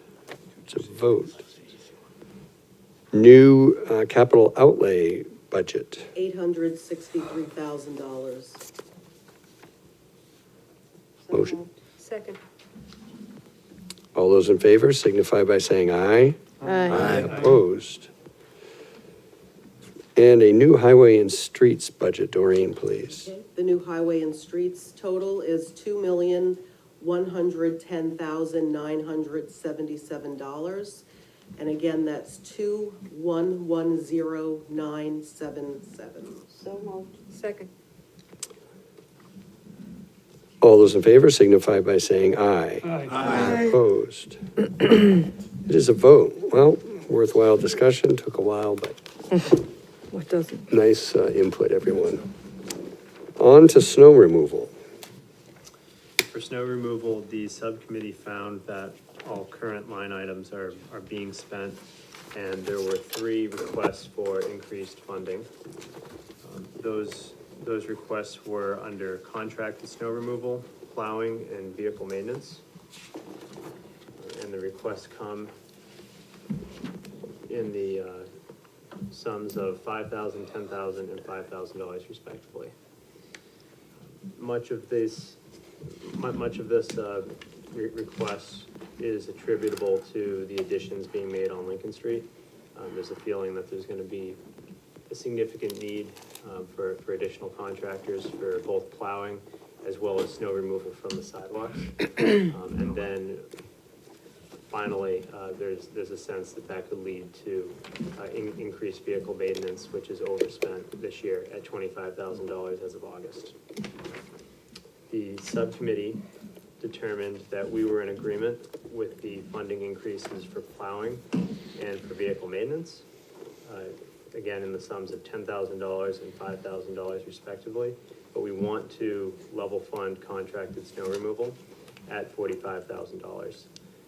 Our rationale for that is that it's a very erratic spending line item. It's varied from as low as $14,000 in 2018 to as high as $100,000 a couple of years ago. So we don't feel that there's any real science to the request of an additional $5,000. The spending totals still average out to about $45,000. And when we go over, we have the snow and ice capital reserve fund, which is specifically intended for those overspends. So that's why we felt comfortable keeping it at $45,000. Thank you. Comments, questions? Comments from the department? I would let Jay make the comment. He's been working hard with a local contractor to augment our snow removal and snow plowing operations in the Lincoln Street area, because we're concerned with, all the recent installments, beautiful work, a lot of money's been spent, and the snow storage capacity there is not great. It's no greater than it was before the project. If anything, it's tougher. And we don't want to do any damages to those new installations, whether it's trees or benches or the concrete sidewalks. And so we're going to be working with a contractor who has a small loader, not a large loader, but a small loader equipped with rubber blades. We don't want to be using steel cutting edges on any of that equipment or on the raised table in front of the Lincoln Street School. So there are definitely going to be some real costs associated with that. Yes, the manufacturer recommends the raised table, all the brick areas that solely the use of rubber blades, not steel, because it'll discolor them, tear them up, scratch them. So we have tentatively have an agreement with a contractor that has 2 types of attachments to a front of a loader to move snow around more efficiently. And we need to clear it to get schools opened, and we're gonna lose parking temporarily in some areas to pile snow until we can haul it out quick. And that's what that loader is for. We can't traditionally push the snow back on sidewalks because there's just no room, for cars to park at all if we did that. And there's potential for a lot more damage. It's a beautiful project and we want to keep it that way, but. Questions? So in the year, a few years ago, when we were at 100,000, did the excess payments come from the snow and ice capital reserve fund? Or how did we pay for that? Do we recall? So we evaluate that every year. You mean in years where we went over budget? Yes. Snow and ice? Yeah. If we're targeted and we're in a deficit situation, we will tap into that snow and ice deficit fund. We've done that in the past. So presumably that fund is there for that exact reason. I mean, is that fair? Yeah, it's If there's an egregious overrun that the budget itself cannot handle. correct. Okay, Chris? So I just want to make sure that everybody heard Jay discuss correctly. So the increase is, they're not talking about, well, maybe we'll get more snow this year. This is about properly maintaining an investment in Lincoln Street. The money that was spent. Yeah, the money that was spent, that investment that was made, and it looks so good. Thank you, guys. Their request for the $5,000 is to make sure that it's properly maintained and not torn up, chewed up, and looking like garbage. Because that's just throwing, it's just foolish. That's foolish. But if you look, but the line that contemplates the plow is the line below, which we're increasing by 10,000. I thought the 5,000 that we're talking about was actually getting it out of here, which then I would agree that if we don't get a lot of snow, then we don't need an extra $5,000, right? So we're talking about two different things, I think. Well, that's what Maintaining Jay is one was thing, addressing but the actually increase. removing is the line we're talking about. No, because, yeah, but. Well, moving presumably it can go either way. Costs more, Well, no. that's right. So we could It take can. both out. Jay, did you not say that removing it's gonna cost more because the contract's gonna be more expensive because the type of blade being used? Yes. Okay, there we go. We tentatively have someone, he hasn't signed yet, with that type of equipment. And we're also the maintenance line item.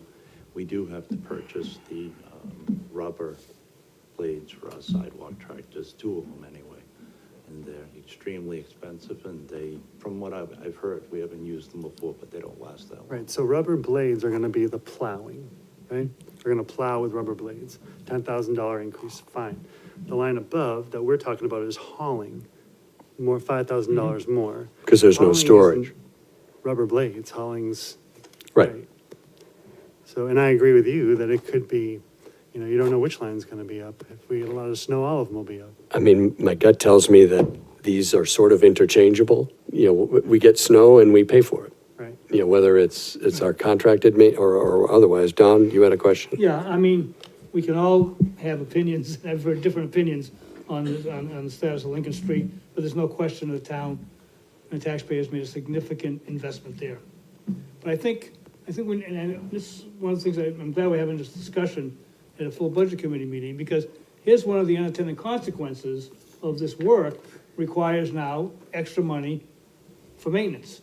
And we're seeing it just in the snow removal budget, and we saw it a little bit maybe in the tree budget, but mostly in the snow removal budget, we're gonna have to bring in plows with specialized rubber blades. So it's something that I think we should always think about as we make a lot of streetscape improvements in the future, that there is potential, is an additional cost for doing this. So I think that's something that everybody should realize. And I'm not sure a lot of people, when they, looked at the Lincoln Street project or voted on it, was aware that, oh yeah, by the way, well, it's gonna look beautiful, but no one, I think, knew that it's gonna cost more money to maintain it. And I think that's important that information is out there now. Dan? Just a quick question. So with the plowing, I understand that increasing for the blades. For the contracted snow removal, though, I mean, regardless of whether or not we fund this at 45,000 or 50,000, I mean, with the fluctuations that we've seen over the history, I mean, the reserve fund covers this either way. Is that correct? It could, yes. Yeah. So I mean, from a standpoint of increasing, I don't understand kind of the difference there? I mean, if it's less, then the reserve fund doesn't get touched. If it's more, then it does. And, you know, if we have a really snowy winter and we have to remove a ton of snow, then that line item hits it. And if we don't, then we don't. Either way, it gets taken care of, correct? Right, and I think it's instructive that this note has been put in here, Yeah. so we'll remember, if we go this route, that is an issue, but it seems like that's what a reserve fund is for unintended circumstances that require us to help out the budget a little bit. And that, since we don't know what the winter is going to be like, one, we don't know what the exact maintenance requirements are going to be at Lincoln Street, two, why don't we wait a year, see how it shakes out, and then look at it next year with actually some in-the-field data. Right, because if we know Instead that of a guess. the snow removal takes a huge hit on Lincoln Street because we have to truck more of it out, Then we make adjustments. then we can make an adjustment next year so the capital Jay reserve. has That would be response. sort of my feeling. Jay, no? I agree and don't agree. Okay, We don't fair, know. fair enough. We don't know if it's gonna snow, we don't know how much we're gonna get, but what we Right. do know is we are hiring another contractor. In addition to the ones we already had. Right. And a specialized piece of equipment, because chances are pretty good it's gonna snow. And there is less room, storage room up there. So it's a balancing act of parking, do we lose parking, and how long do we lose it for? Or how fast do we haul the snow out? So those are a given, that we're gonna have to do that. Snow removal is gonna be a little bit more frequently up there, because common sense, there's no place to put it, except for parking places. And those folks are rightfully so gonna want those back. So we know that there's gonna be increased cost up there. Okay, thank you.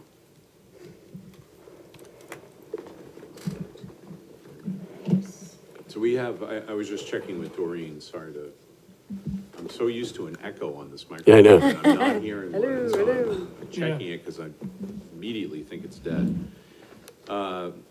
Just in fairness to the ask, I just wanted to make sure everybody understood that when this was talked about, you know, when we looked at if you look at the actual snow and ice expenses, 343, going back to even as early as 2013, 343, 319, there was 1 year of 472, and then it went way down to 230 by comparison, then 383, 337, and then year-to-date this year is 314, and we're just about into November, December. So I think when Jennifer and I talked about it, we said, well, you know, looking ahead and looking at the year we just had and sort of the average, we felt that this ask was pretty well in line. Now, that being said, the snow and ice deficit fund, full disclosure, is 102,000 right now.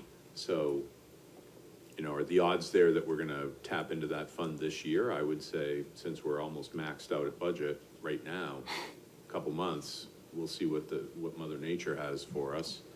But we do have a little bit in that account to be able to bridge it. But I just wanted to let the committee know that I think the ask and the number is, we could have come in probably with 380, 390, based upon some of the past history based on this, so. And this is, again, we kind of veered into Lincoln Street conversations here, but the reality is that snow and ice we talk about this every year, it's very difficult to forecast it, you can't.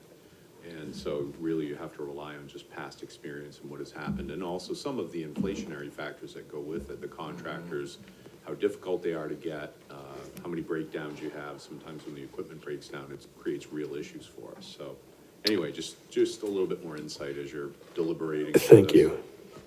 So just to clarify, I thought it was clear on here, but I'm seeing that it's not. So the contracted snow removal number is to hire that specialty six-wheeler, and the plowing line includes the rubber blade. Is that correct, or is it the other way around? Where's the rubber blade in the budget, or the specialty equipment? They both are.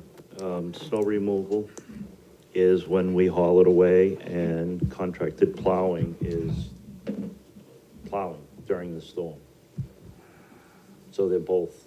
Okay, So after the storm, we hire trucks, and that particular machine with the rubber blade is gonna be. so $15,000 is basically your assessment of what it would take, equipment and additional specialty contractors and frequency of removal, because now it's a streetscape for Lincoln Street. Is that pretty much all allocated towards Lincoln Street, that No, increase? Not just Lincoln Street, downtown too, and other areas, there's more,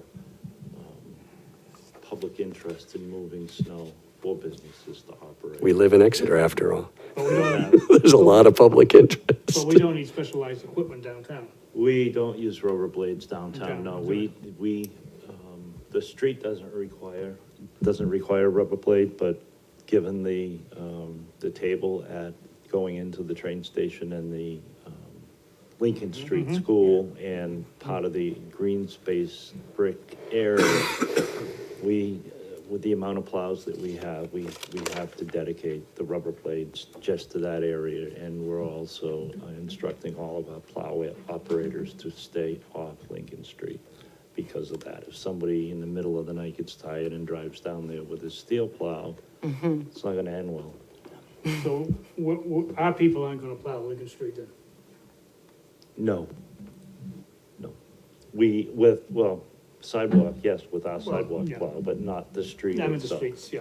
Yeah, it's just not Thank you. practical to plow 2/3 of a street with a steel plow and then a little bit with a rubber plow and switch back and forth, so. So we'll Excuse be me, providing the plow. plow for a third-party contractor to pick up and use on Lincoln Street. We provide the plow. We hired the contractor. And They he'll- have the plow. They'll have the plow. Got We it. are buying blades for our sidewalk tractor. Got it. Oh, So for the it's- sidewalk tractor, got it. Yeah, for our sidewalk tractor. Yeah, yeah. We're just, Okay. but like So. I said, it's not totally, the whole cost is not Lincoln Street. It's trying to keep in line with past years, and as Mr. Dean said, that Moving around. There's no benefit change, so defer to the subcommittee on how they want to pursue these items. So move line item 55061, contracted snow removal, that the amount is to be $45,000. Is that correct? Yeah, Okay. level funded at 45. Do I hear a second? Second. Further discussion? So if you vote for this motion, the budget will become $45,000. If you vote against it, it will remain at the $50,000 budgeted. And just for clarity, our intention is not to make any motion with regard to plowing the next line item down. Correct. Where we're increasing it by 10,000. Yes, We I are understood it. not making any motion with regard to plowing, which in the preliminary budget includes a $10,000 increase. He's priming the pump, Don. Yeah. All those in favor of a revised contracted snow removal budget of $45,000 signify by saying aye, by show of hands. All right, 3. Oppose, nay. Nay. Nay. Motion fails 7-3.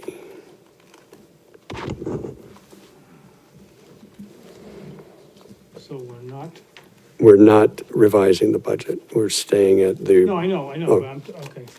okay, and if you certainly can have another swing at the piñata if you No, would no, like. no. So I don't understand. Our already recommendation was in 8:30? No, was in that's favor not- of the 85,000, so I was just, Our concern.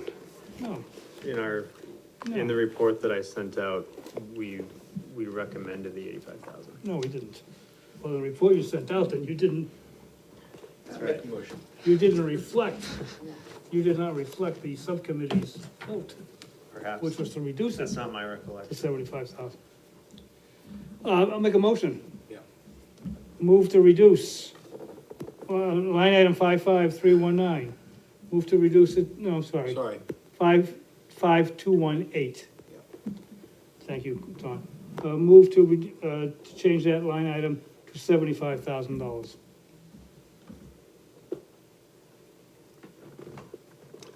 Do I hear a second? Motion fails for lack of a second.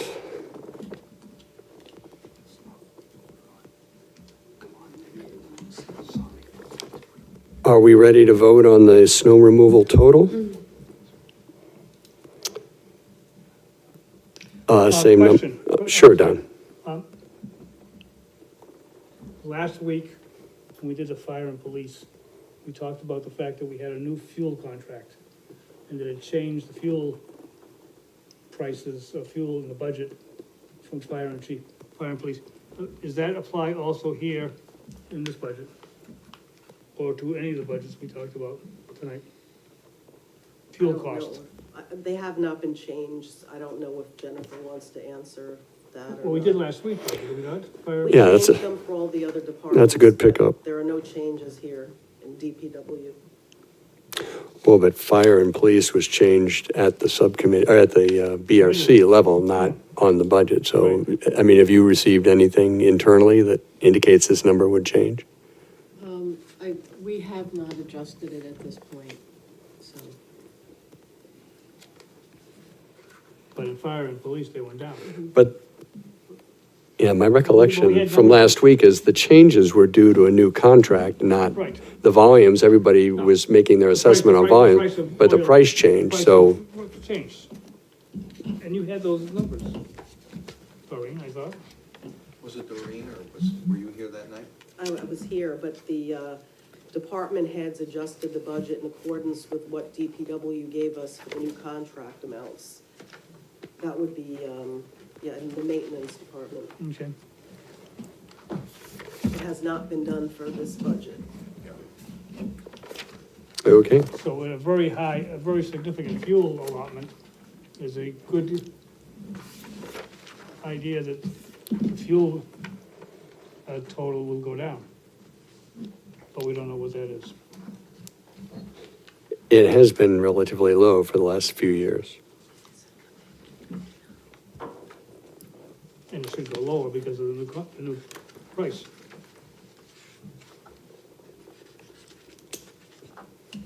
Yeah, I think I reported on this last time. Gasoline is going to $2.14 from $2.34 a gallon. Diesel is going from $2.68 to $2.49. So how that impacts various budgets is a calculation that I think would have to be done. Well, it's an interesting point, because in the last 8 years, it's been right around that $12,000 to $13,000 mark, except for 2 years. And if the price is going down for fuel, it seems like there's a reasonable margin in there to maybe Yeah, do something. I'd Since we did discuss it last time, it's worth bringing it up. I be more appreciate that. comfortable, having an more of an exact number, which we did last time, which we had for fire and police.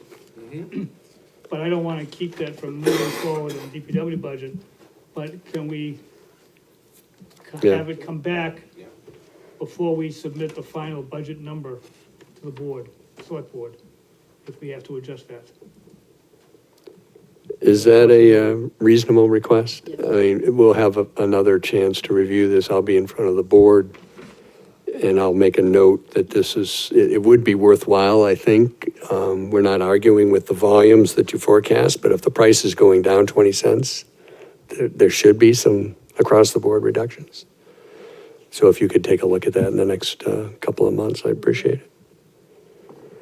Okay, so. Thank you, Bob. Thank you, Mr. Yeah, good pickup. So we're looking at the budgeted number of $334,555 for snow removal total. I will entertain a motion. So moved. Second. Any further discussion? All those in favor signify by saying aye. Aye, opposed? Hey, Okay, solid waste, Nick. Under solid waste, we have some fairly significant increases for some categories. Most notably, an increase of $39,880 for disposal and recycling. Much of that is attributable to 3% annual increases in our existing contract with Waste Management. and then a recycling fallout from National Sword as well. Those two combine for that approximately $40,000 increase. Then there's an increase, request in landfill monitoring of $60,000. Included on page 25 of the preliminary budget is a breakdown of where that $60,000 comes from. There's a number of different gas and water quality tests that need to be conducted. Landfill cap settlement repair of 30 grand upcoming in the next year, as well as a pickpocket dam modification that's being mandated occur in the next year. Then two other line items to note are a $10,000 increase for the household hazardous waste removal and a $7,300 request for operations maintenance for a attendance booth at the transfer station. Going top to bottom, I'll present the recommendation one by one. The first modification that the subcommittee wanted to recommend is with regard to that attendance booth for $7,300. It was our feeling that it was our feeling that given the other cost increases in the budget this year, that this really isn't a priority to get done. We felt that the design, which included a full glass surround for the booth, was perhaps a little bit overly elaborate. And then finally, we thought this would maybe be a great project for SST, which Don indicated has volunteered their time in the past for projects of this nature. So given all those different reasons, we just didn't feel that we could support the $7,300 for the attendance booth at this time.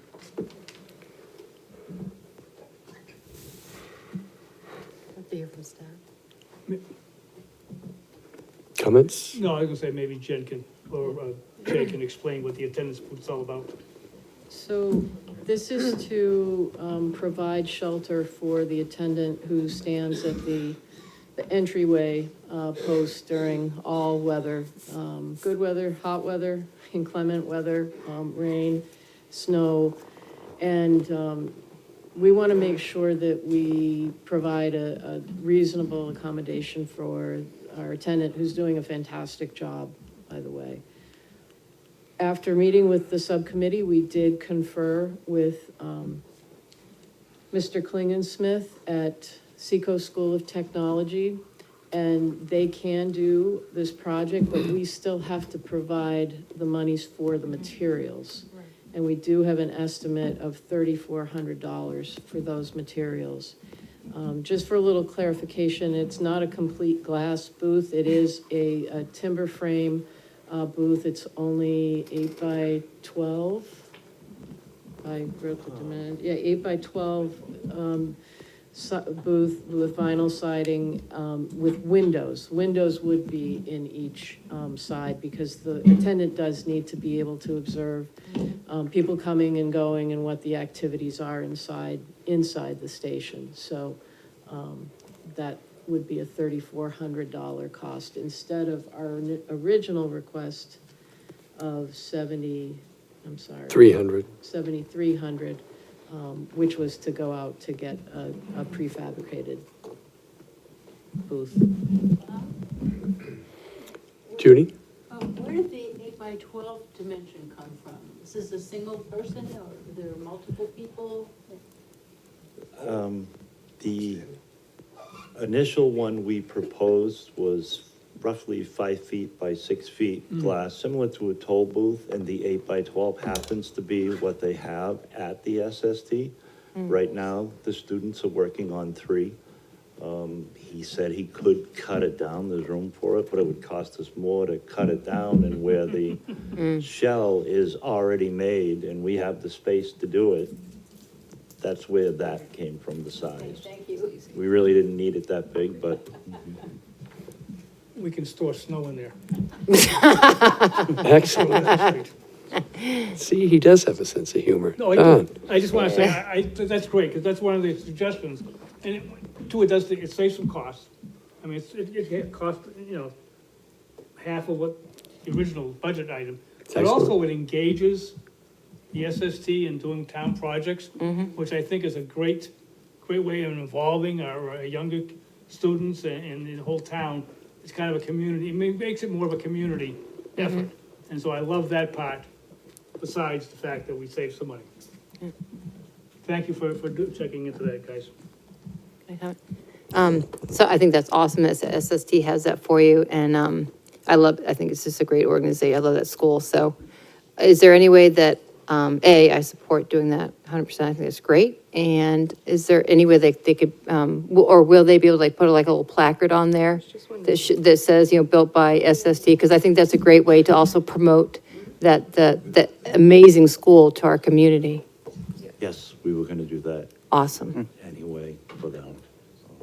Excellent. The frames that we saw over there really, they're all the same size and they're really good work. Kids do a nice job. Yeah, that's fantastic. Thank you. Is that placard included in the 3,400 materials? Yeah, I'm gonna throw my pen at you. I'll pay for the placard. Yeah, I'll chip in too. I'll split it with Actually, you. router training, 101. It's just, they'll just carve it with a router. Yeah. They'll even put that placard for that too. So, miss any since we're data. not too far down the list, do you want to, someone want to make a motion on that item? Sure, I'm in support of it.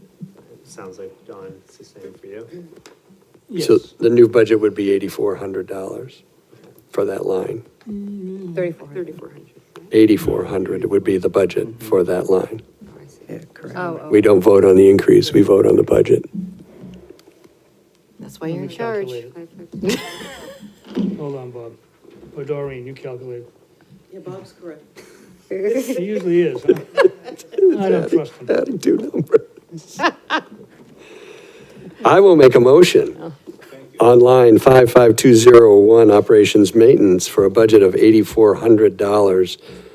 And that with a thank you to SST for stepping up. Seconded. Further discussion on my arithmetic. All those in favor signify by saying aye. Aye. Opposed? Okay, disposal contract, we don't really have much to, that's by contract, right? There's nothing else in there? Is that correct? There's also recycling with National Sword as well. The subcommittee didn't feel that we had an answer to changing this line item in any way, but there was some discussion at our meeting with the department head with regard to what materials we choose to recycle. Not all recyclable items are made equal. Some are rather expensive. If I remember correctly, I think glass is one that is particularly pricey to recycle. And there was a discussion that perhaps we could change our policy on that. The subcommittee reached no conclusion. It was just something that if the budget committee wanted to entertain it, we could have it here, or we could. We used to send, traditionally, recycling programs in the States sent our glass to China. And incredibly, they won't take it anymore. I don't know why, but that's one of the reasons for the recycling markets falling in the hopper. Well, we'll China likes keep plastic. an eye on that, I guess. So in landfill monitoring, do we have, I know there's some issues out there. Are there directives and DES admonishments on what we have to do there? Or is this something we can maybe phase over a couple of years? We do have, we work very closely with DES. We do submit our annual reports and all of our water quality monitoring. And we have our most recent indication from them was in February of this year that we had several things that we had to address over the next 2 years. And that included the, I apologize, my eyes are getting very blurry at this time of night. There's a lot of squinting going on.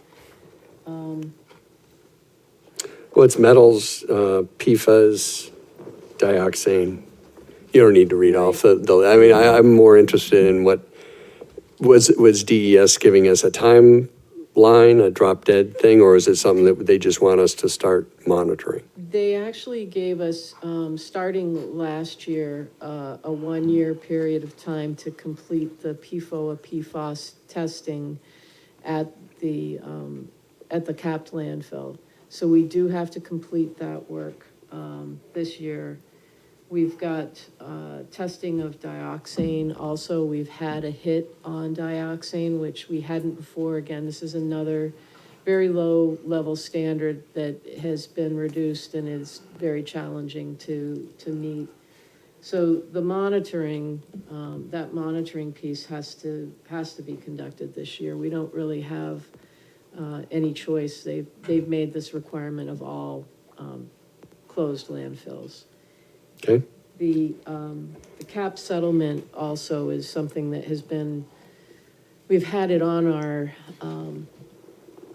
list of things that need to be done, and to be honest with you, the 30,000 is probably not enough to complete the work. It's to do the assessment and make sure that we have a design moving forward, that it could be significantly more than that when we do the construction, but at this point, we don't have the design of the repairs, the extent of it, and that's what this $30,000 request reflects. is there an indication the cap's been compromised, or is there just a settlement? It's just settlement, it's the normal, you know. I found this on the web. First, there an indication? That's been happening to me a lot. Siri get a vote? I guess she knows a lot about landfills, evidently. Just with. Wait, what does she have to say? Let me go home and ask Alexa, see what she has to say. With time, with the decomposition of the landfill materials, it's normal to have settlement, and you do have to come back occasionally to make adjustments. And it's important that the cap, which is a very thick membrane layer, the integrity of that needs to be maintained. We can't, you can't just go in and pile material on it. We have to go in, probably raise the cap and then put material over the cap. So and there are a limited number of contractors who are qualified to do that work. Judy? Would this make sense to pull this item out, the landfill cap settlement, to make it a full warrant article for the future, to do a full job, to do the engineering as well as the construction? You said those costs might be quite excessive. Well- It's gonna be this year's budget, though. But we don't really know what the construction's yeah. gonna be until we do the design. That's kind of the approach we've been taking in a lot of our more complicated projects, is to, let's get the design approach done so that we can come to the voters with a pretty good number. Right now, we just don't have that, and we need to spend some money just to be able to determine what the project limits would be. Thank you.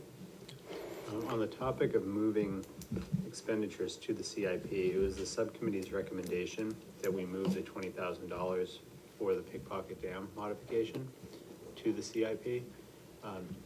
Jennifer, are you comfortable doing that, given your desire to have the design and have the price firm before we go ahead with that approach? So this, just a little piece of information for everybody, there was a $20,000 amount that we had put forward to be able to do an evaluation of the hydraulic loading from the landfill to the Exeter River above Pickpocket Dam, due to potential modification requirements at Pickpocket Dam. And when we met with the budget subcommittee, it was suggested maybe that $20,000 should go with the Pickpocket Dam work and not be residing here in the landfill monitoring. That's really, I mean, we wanted to have this conversation with the Budget Recommendations Committee. I don't feel strongly one way or the other. These are the kinds of conversations we need to be informed by you. What's the best, you and the select board, what's the appropriate approach? That one I don't know, because it's so early. We haven't even started talking about, well, we've started talking about Pickpocket Dam modifications in the CIP, but that's just the very beginning right now. So it Right, would. so- They're sort of mutually exclusive. This is related to the hydraulic loading from the landfill, and the pickpocket dam modifications are due to downstream flooding, if I'm Well, not mistaken. Okay. But if you don't make any modifications to the dam, Right. you're not required to do this. They are related. This is this is the analysis for the hydraulic loading based on what we wind up doing for the pickpocket dam. Modifications Okay. or removal. So our suggestion was that it should be part and parcel of there's a CIP, capital improvements project in a pickpocket dam, I think $370,000 for analysis. Yeah. I believe, that $20,000 should be part of that. I could raise that to $390,000, but it's all part of that modification.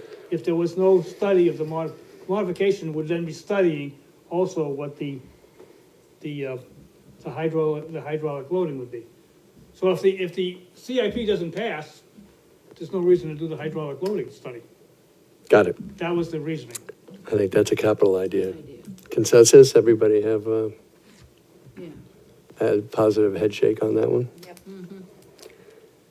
Okay, we would, So can we- I would entertain a motion on No, that. can I go back to landfill monitoring?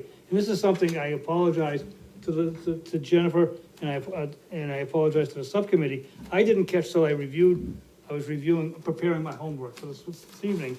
In the landfill monitoring, in the 2019 budget was 70,000.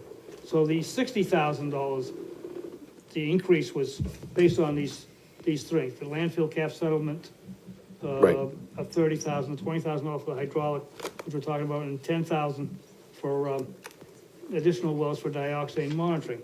Looking back to 2013 in our records, that we have never spent more than $36,000 on landfill monitoring. So is the $70,000 budget without all these special projects, should that be reduced? So I guess that's what I. Or kept the same to include all of these things. Yeah, yeah. I like where you're going. Yeah, So I don't know. It's a good because idea. Going back to the history, to 2013, we never spent more than $36,000 on landfill monitoring. That's a good pickup. Something that the chair would have done, usually, does it very well. I would have done it if I was sitting in You'd have Christine's gone- chair, but, Except you'd have gone back to 2001 probably, Bob, with your record, Right. right? so what do you think about that, Jen, as an idea? Not to say what we're gonna do, but, it does appear like that line has been, it's nice having it. And I know a few years ago, there was I think an interest, if I recall, in doing more monitoring. And either prices came down or we didn't do them, but, yeah, Don's right. I think the max was the 37 from last year, or 36 the year before, but prior to that, it was always in the 20s.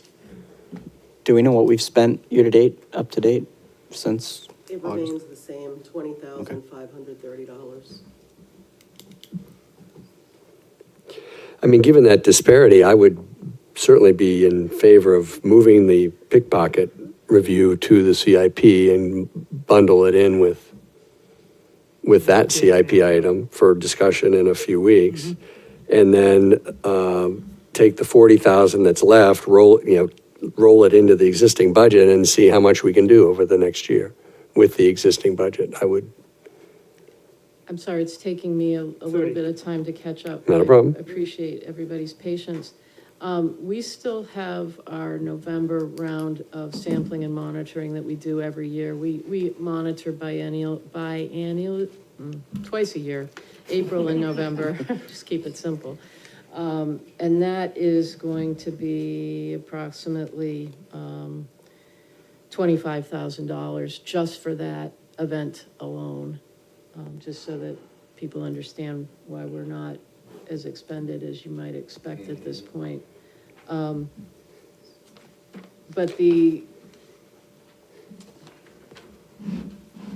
I have estimates that show monitoring and reporting for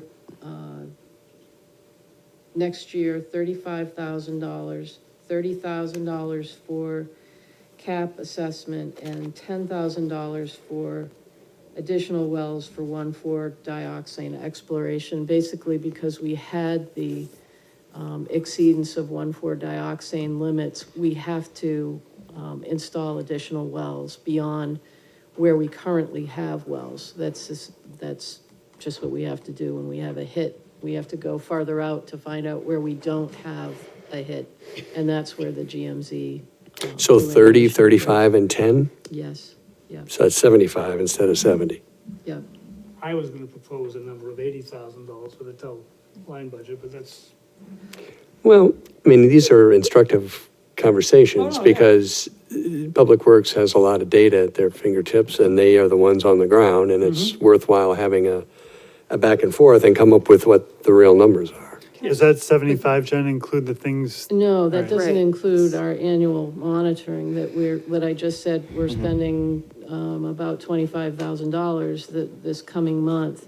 So you need to still, we have to preserve that baseline. We can't not do that. Is that new this year? I think that's a question that is around like the past few years. It hasn't been that much money that's spent each year, so is this a new thing, new expenditure that's happening? There have been parameters added to what we have to monitor. The PFOA, PFOS, and dioxane are elements or compounds that we hadn't monitored years ago, but starting this year, we've had to include those. And they're in our permit, so we have to do it. It's not optional. Well, adding that second round, we're still at 45,000, underspent by 25,000. Is there a way we can do anything this year of the plans that you want to proceed with next year and do some of that this year? I'm not sure. I'd have to talk with our engineering staff about that, but what we could do is ask for an encumbrance on our contract work with GZA. We have an ongoing contract with them. So if the monies aren't expended, we could ask for that. Would GZA do the cap They do settlement the analysis? Yes, yep.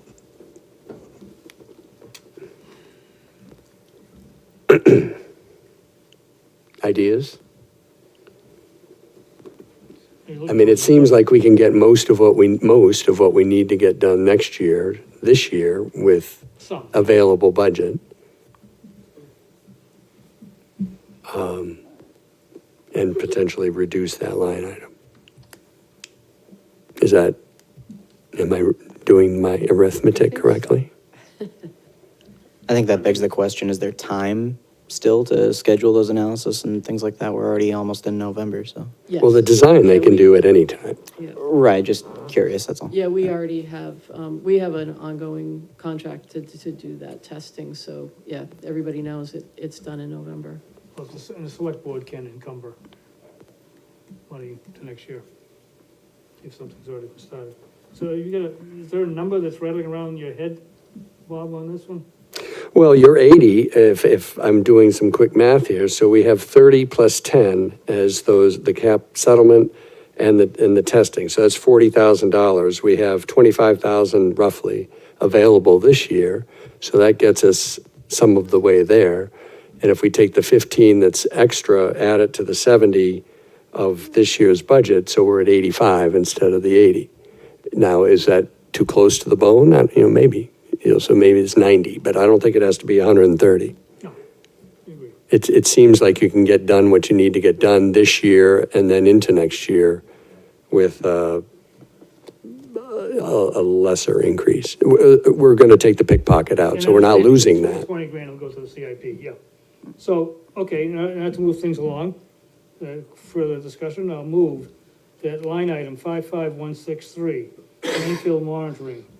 That the budget, we move to approve a budget of $90,000.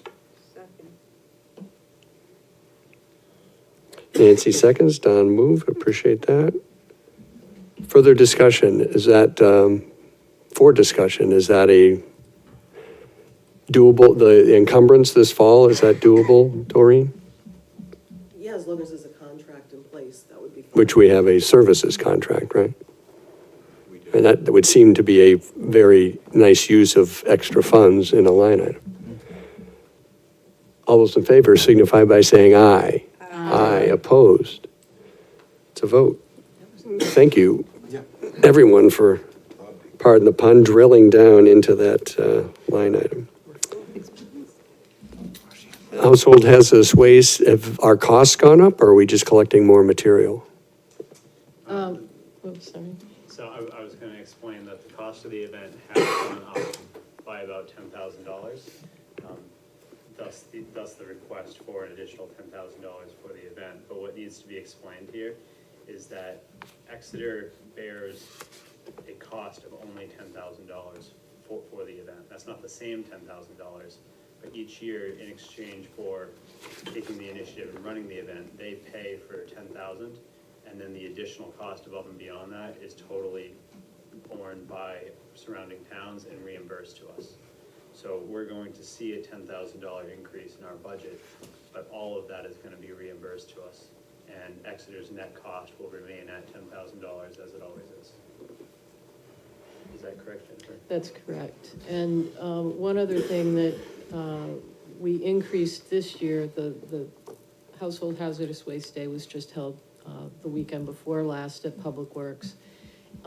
We increased the voluntary contribution from $5 to $10, and the vast majority of people do make that contribution. There are only a few that might just not have a $10 bill on them, but those revenues do offset the entire operation, and there's also grant money that comes from New Hampshire DES that offsets a lot of this. It doesn't pay for it in total, but they make a significant offset to the costs.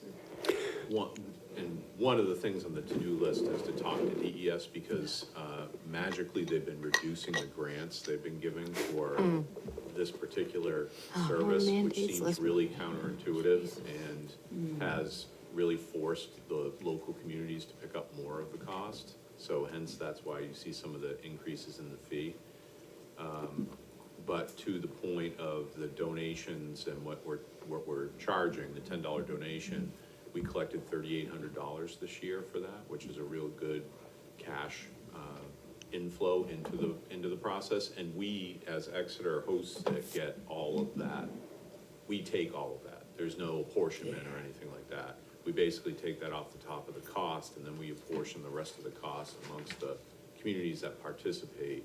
And again, we get a pro rata share of the grant too, the lion's share of the grant. But like I said, for some reason that seems to keep getting squeezed each year. But there's a long list of state aid issues, and a lot of them have gone the right direction, so I'm not gonna hem and haw Right. too much over $7,000. We're getting $14 million on the treatment plant, Yes. or 1.4. Yeah, it's on the list, but it's not the highest on the list.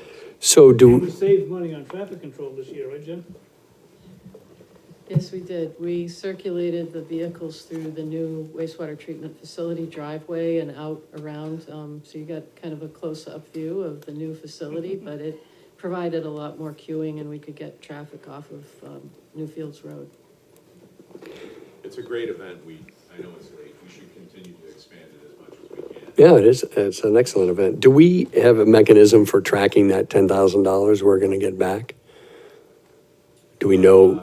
You mean through the, the cash we bring in, we turn that Right. over to the. And the grant And then program? the grant, we take the grant in as well, so. Okay. Yeah. And there's a mechanism for making sure that we actually get that grant? Yes, there is.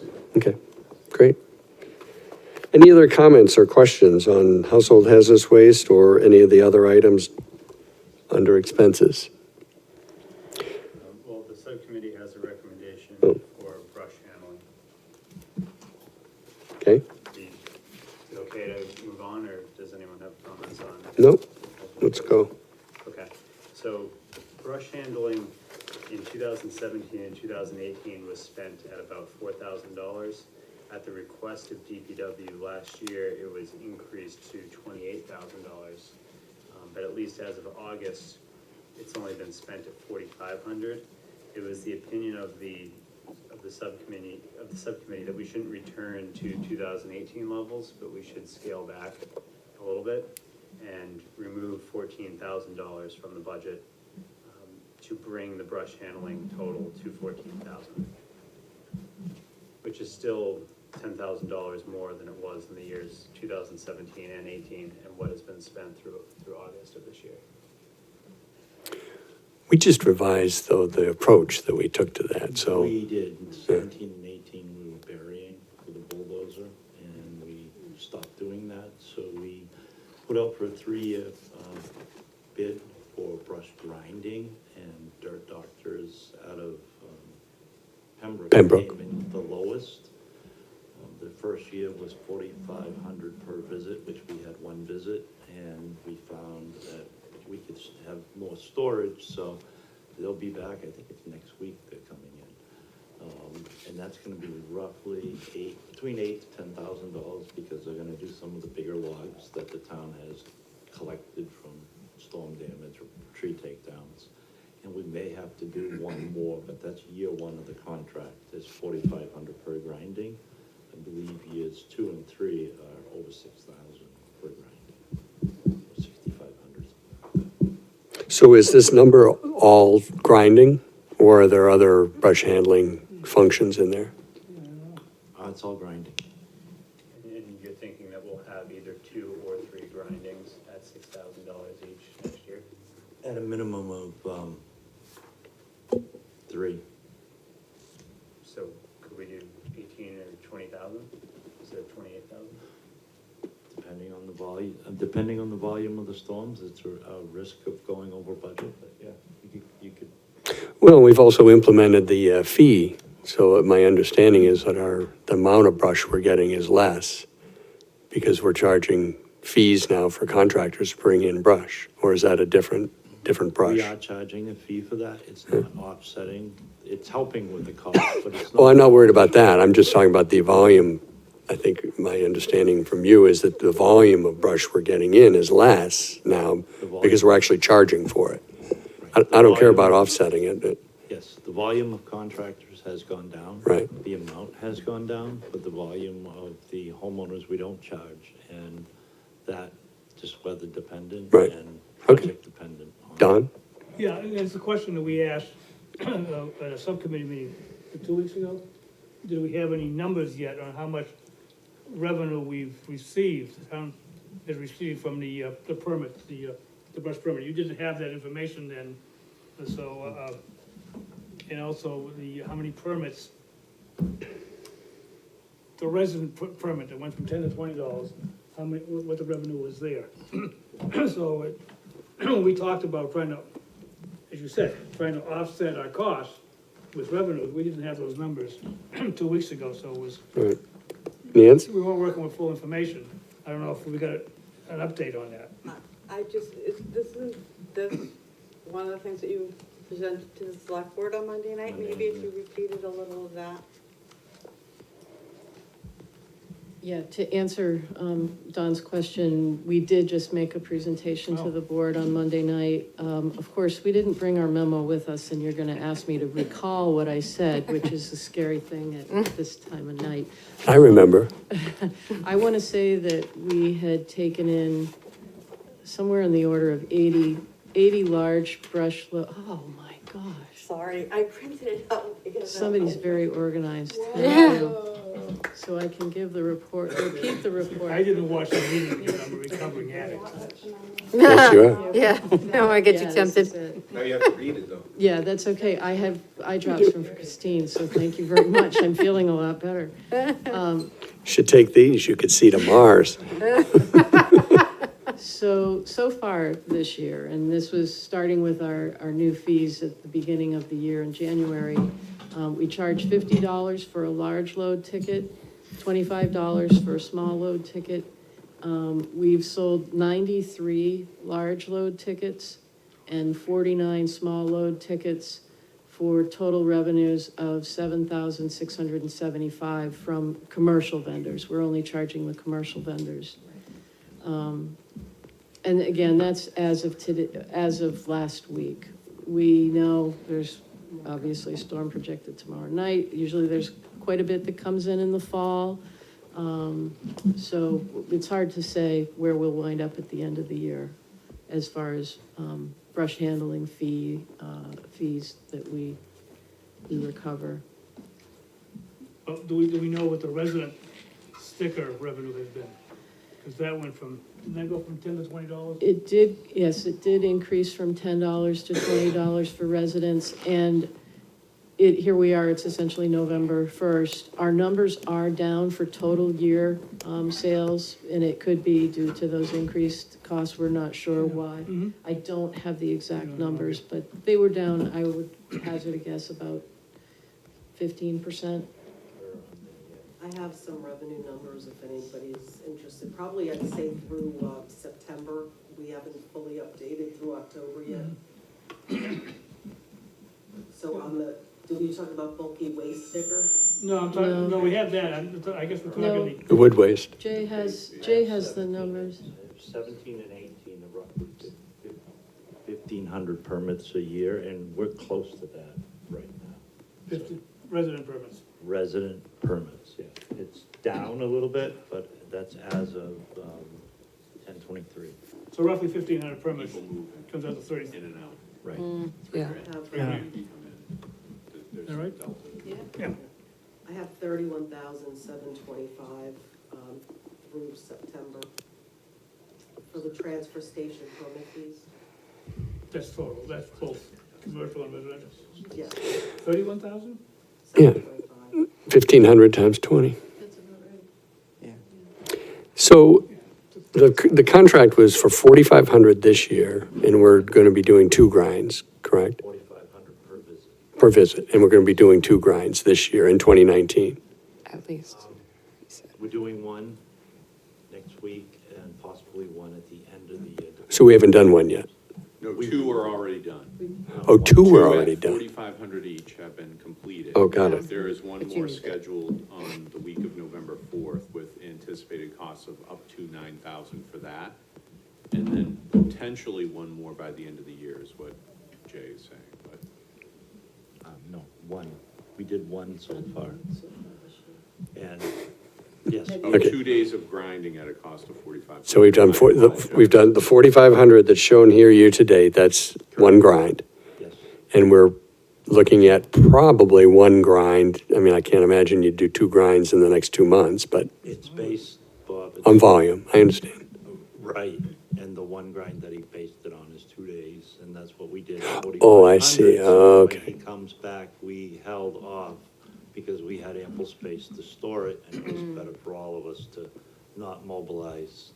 So when he comes back, he's gonna be there for more than. So if we held the line on what happened this year, then we would be at the number Nick suggested, would be 3 grinds for the year at $6,000 a grind.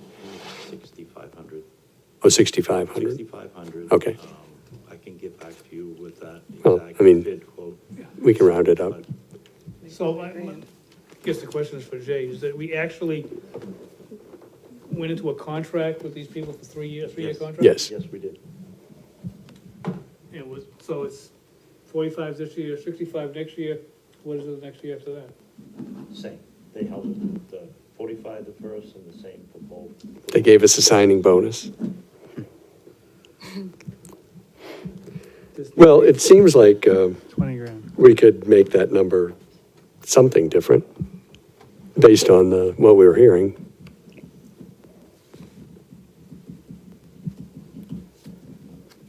Well, 3 grinds at 6,500 gives us 19,500. That's based on this year. Right. Based Right. on what we've taken in this year, and again, that one's really weather dependent. If we get a couple of really big blows during the year, it adds up quick.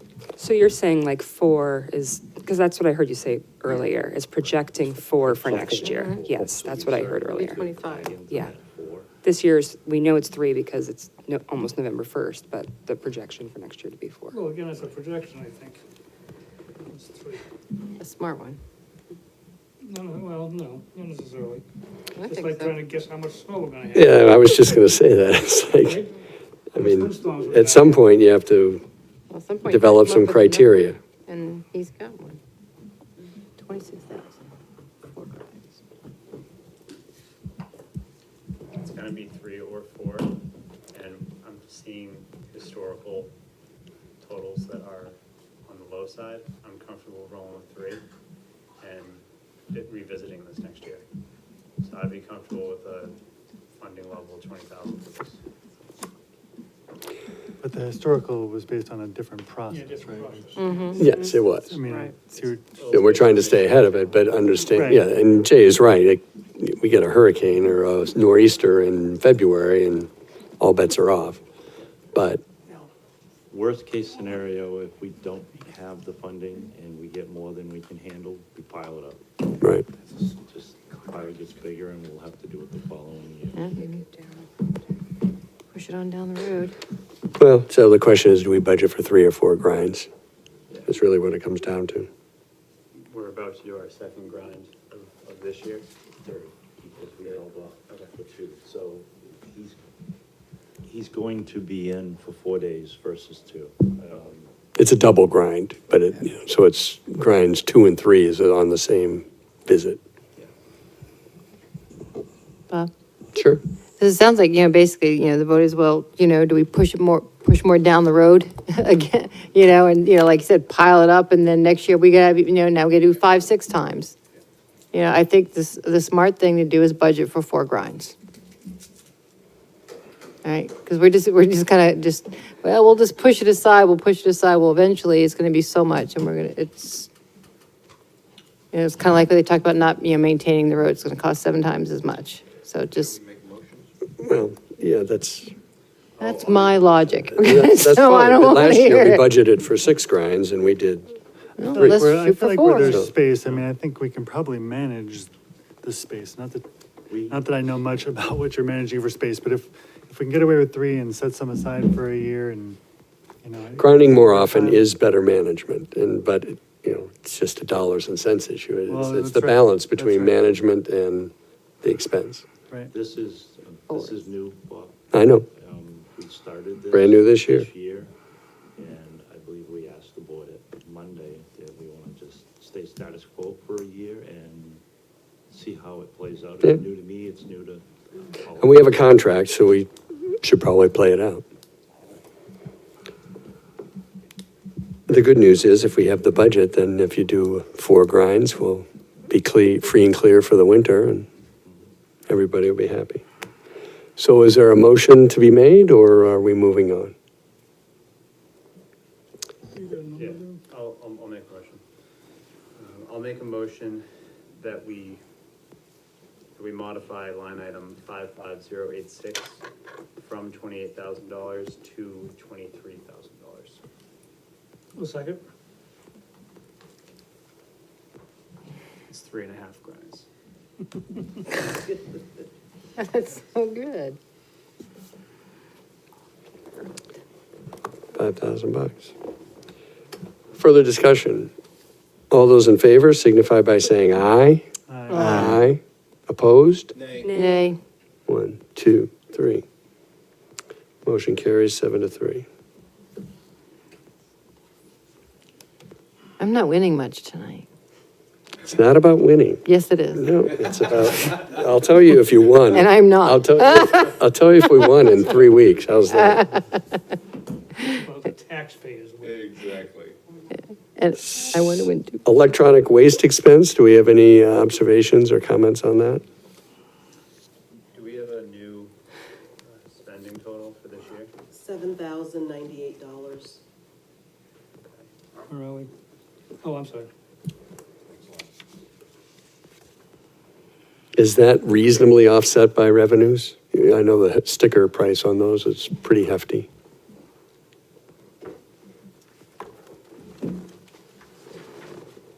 And do we do a removal right at the end of the year, like before snow piles up, or? No, the container's full. We have a shipping container with Gaylord boxes. in it. Okay, so it's not weather dependent. No, we just have to, when it's full, we have to call for a pickup. I mean, the last 2 years of historical have been at the 14 mark. Yeah, it But went up before that, quite it a was bit like 3 years ago. 6 or 7. What's occurred is just more households. Well, that stuff is a lot more expensive to get rid of, Wow. one. And two, computers only last for a few years, so everybody Right. just tosses them. They're not worth Like refrigerator. reusing, refrigerators, everything else.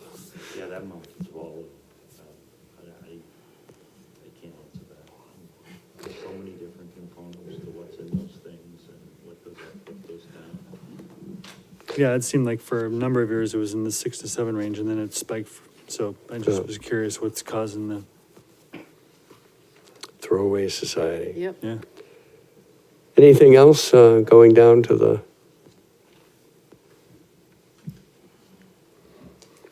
general expenses total subcommittee? All set? Okay. So we have a new general expenses number that modifies operations maintenance, the landfill monitoring, brush handling. The new number is $1,299,235. And again, that's 1,299,235. Second. All those in favor signify by saying aye. Aye. Aye, opposed? Thank you. And the solid waste total. The new solid waste total is $1,324,764. Again, that's 1,324,764. Second.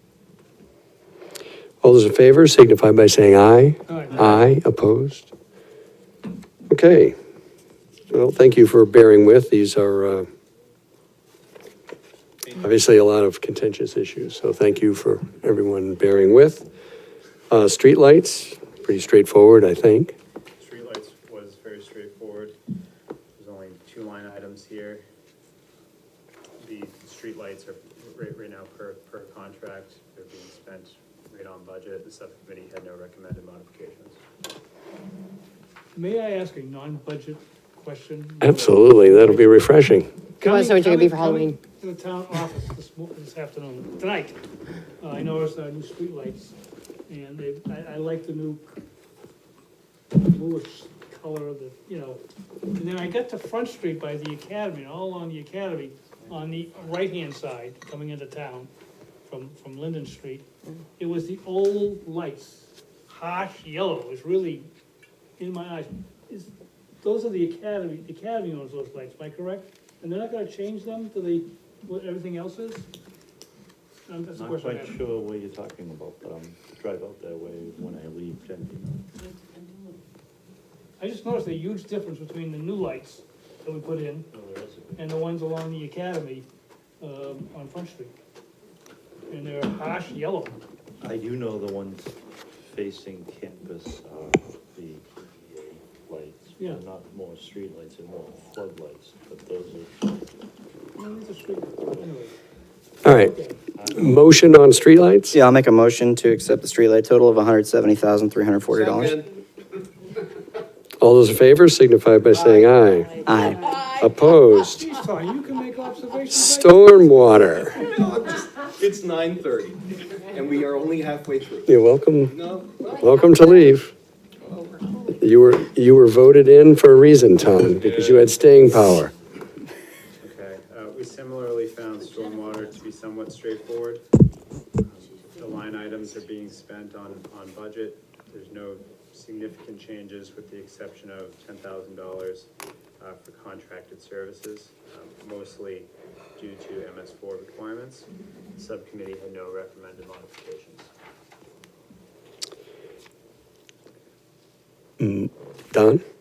Maybe just, Jen, can you, one talk about is the Kimmons Brook BMP, and I think that's something that is a good project. Maybe you could discuss a little bit what that is now and what that may lead to, if you might mind.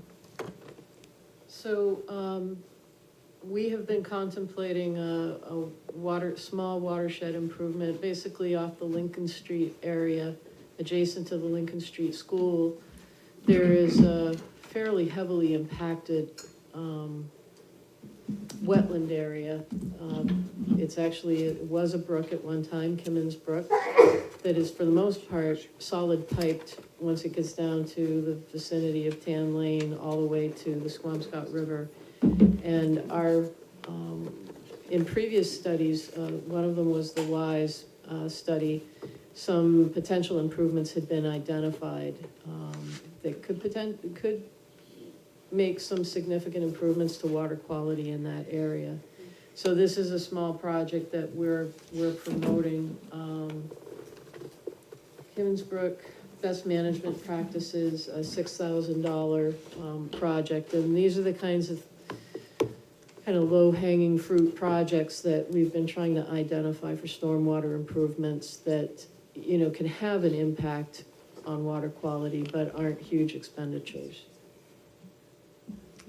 If I understood also, part of it,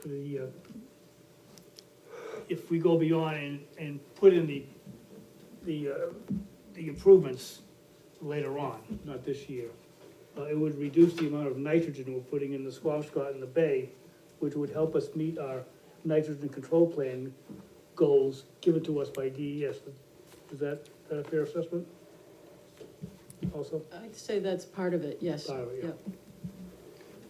Another, one of those mandates, Bob, Gotta love those mandates, Well, I huh? love them. So This that's is why- good housekeeping, though, we're ahead of the curve. Top of pipe solution. Move to approve the stormwater total of 60,000. Second. All those in favor signify by saying aye. Aye. Opposed? And for informational purposes, the subtotal before maintenance, Doreen is not here, so we will move along to maintenance.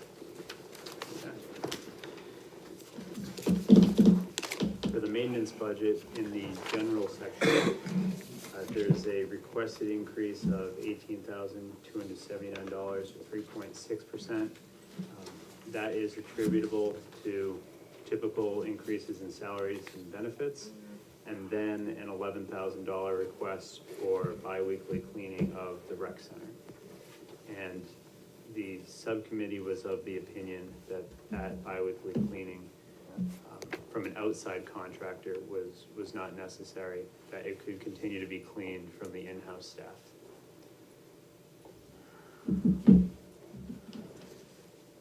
I made a point of visiting the rec center.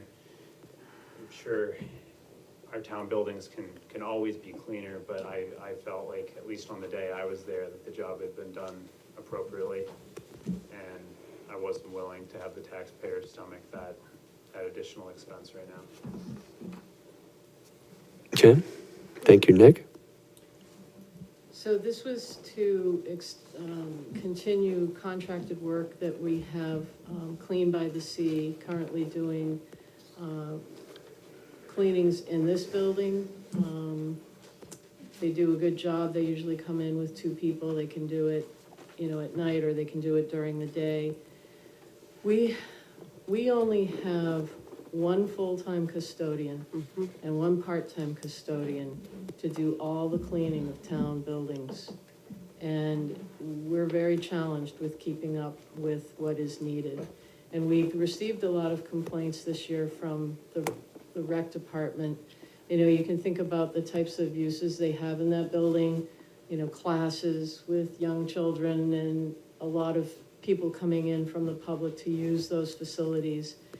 And we think that they would be better served if we could use Clean by the Sea to come in twice a week to do that cleaning. And we can keep our part-time custodian, who is the one that services that building, keep him focused on the public safety complex, which is a 24-hour, 7-day-a-week operation with people that are actually, sleeping and essentially residing there.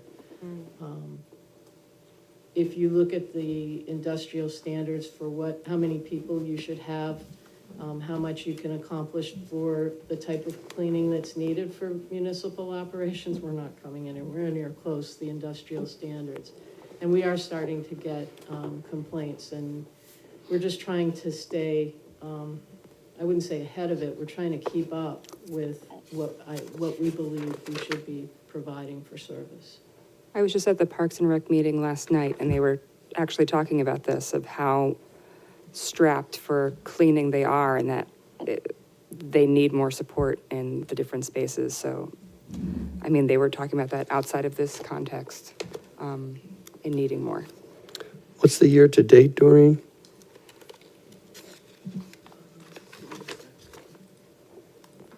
$55058.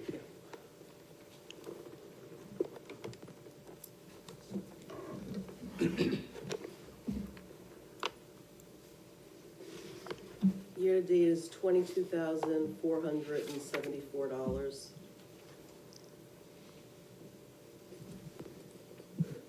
Is that as of October sometime or September Probably 30th? More likely, maybe mid-October. So is this fairly linear?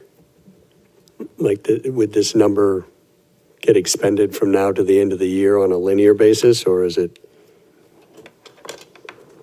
Well, there are two things too, that are in this contracted services line that don't get spent, or haven't been spent this year. The clearing of snow, from the Public Works roof, we have $6,000 set aside for that, and we did not have to use them this year.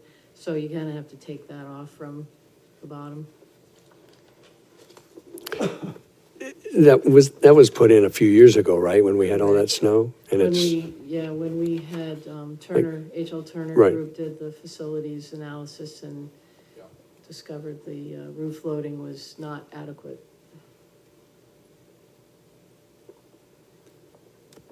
I mean, is it worth having that in there? I mean, we put it in because of something that happened the year before, and it hasn't happened since.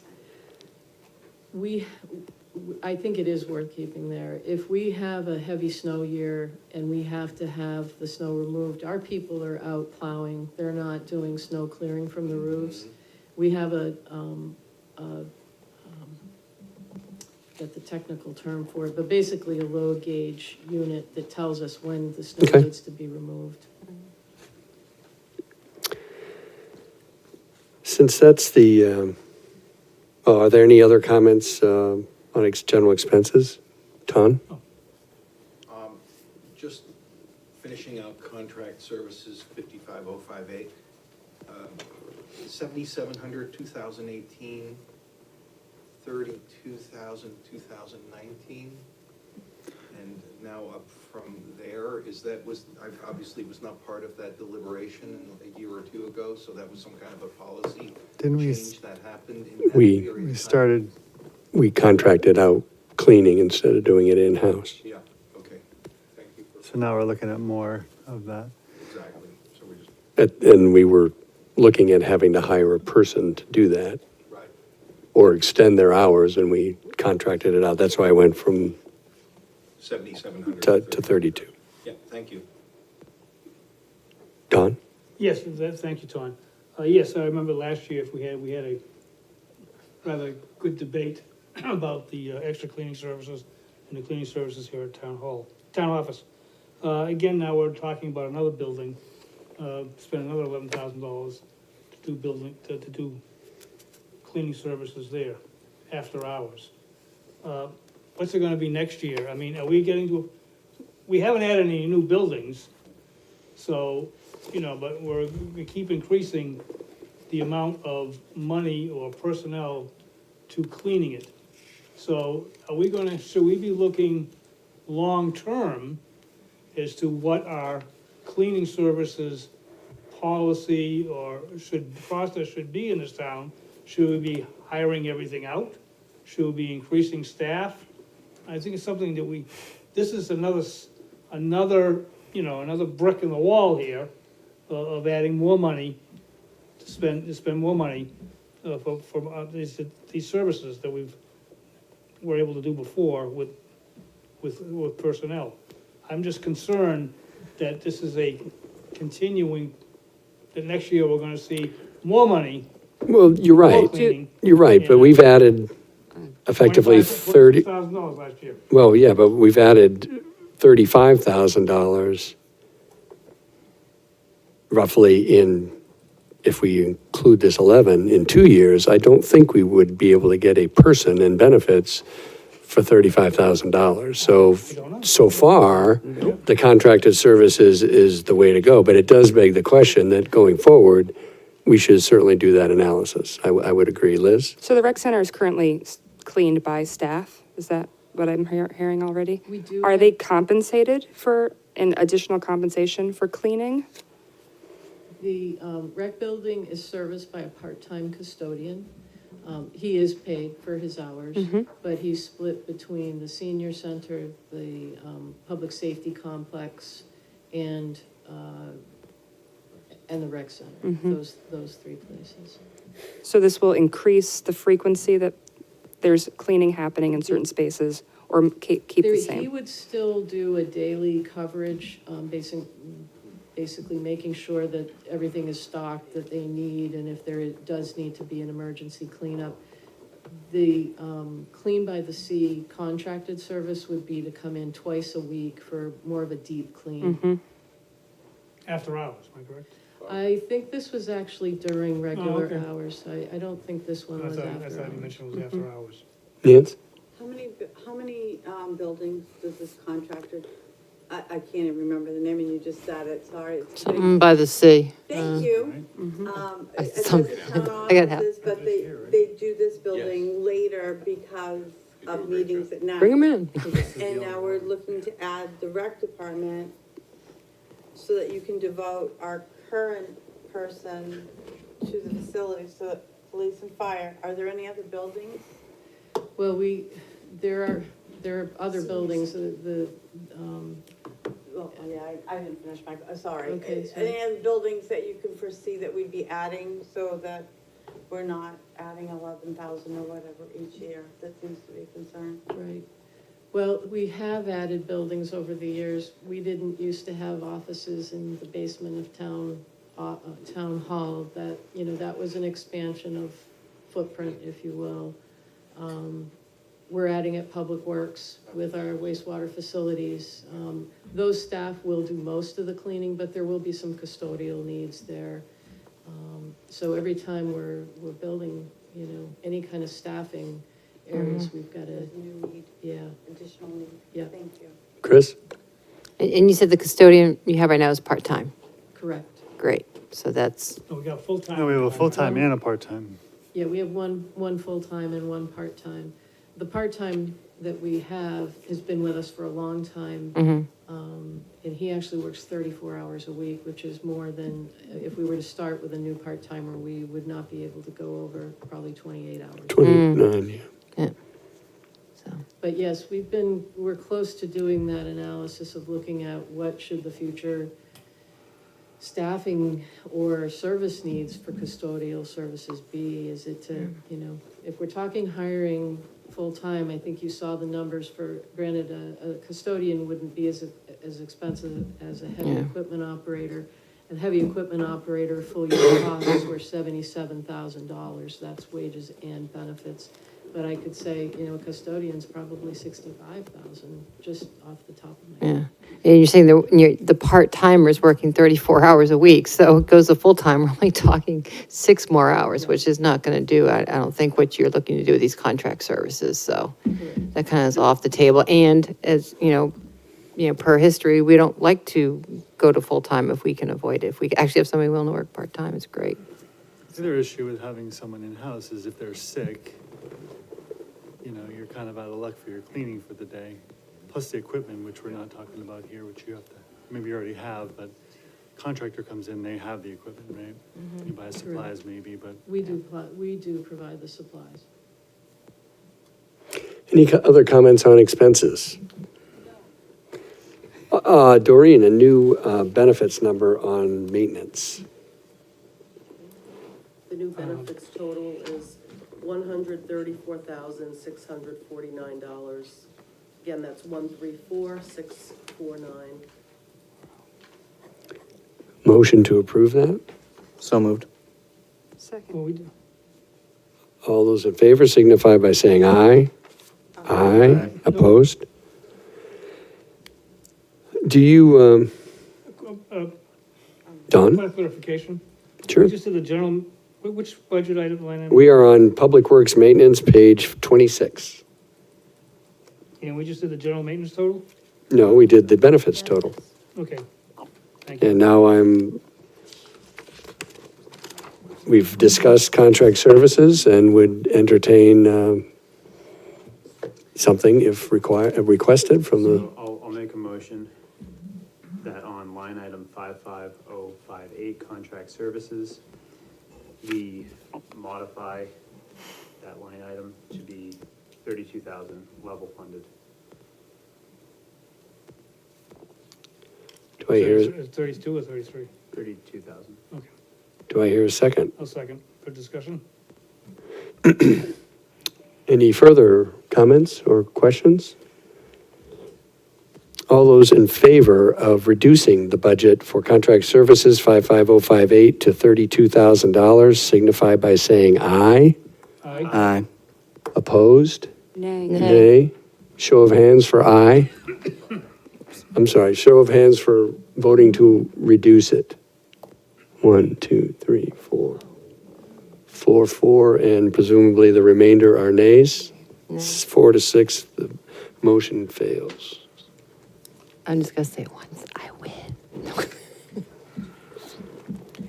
Okay, so general maintenance number, just including an updated benefits number, Doreen, please. $527,219. Again, that's 527219. Second. All those in favor signify by saying aye. Aye, opposed? Okay, Yeah, one more time. 527219. Thank you. Okay, town buildings, Okay, for town buildings, there's a requested increase of $28,800. That breaks down into about $4,500 for increases in the water and sewer bills for town buildings. Another $2,000 for maintenance projects on the Swayze Parkway. Not the Swayze Parkway Pavilion, but what is the proper? The blockhouse. The blockhouse at Swayze Parkway and the Rains Barn on Newfields Road. And then finally, there's the reintroduction of $22,000 for the platform lease liability insurance at the train station. That was spent in 2018. It's been spent in 2019, but for some reason, it was not included in the 2019 budget. So And that's, that. Russ? So, Nick is correct, in 2019, there was an error in that the train station liability insurance was not included in the property liability insurance. I think what happened is it got lost in the shuffle, unfortunately. So, we have paid the bill, but we are over budget in that area. We'll have to make it up in other areas. But for this coming year, what we've recommended is that we just move it back to the train station liability insurance, create an account for train station liability insurance and make it part of that cost center so we do not miss it.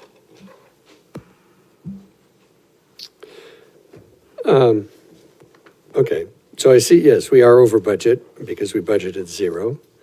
But it looks like we're pretty severely underspent to date on building maintenance and some of the utilities. Do we have any kind of forecasts on how those might shake out? Because I think budget-wise, we might be okay. I know that there's a lot of work going on building maintenance. All of those, individual building allotments, I've been told, will be expended before the Okay. end of the year. And on the, utilities, we're heading into the heavy season, obviously, for the heating. So that's not quite a linear expenditure. And, same thing with water and sewer bills where they're quarterly, we don't Right. always, it's not quite a linear process.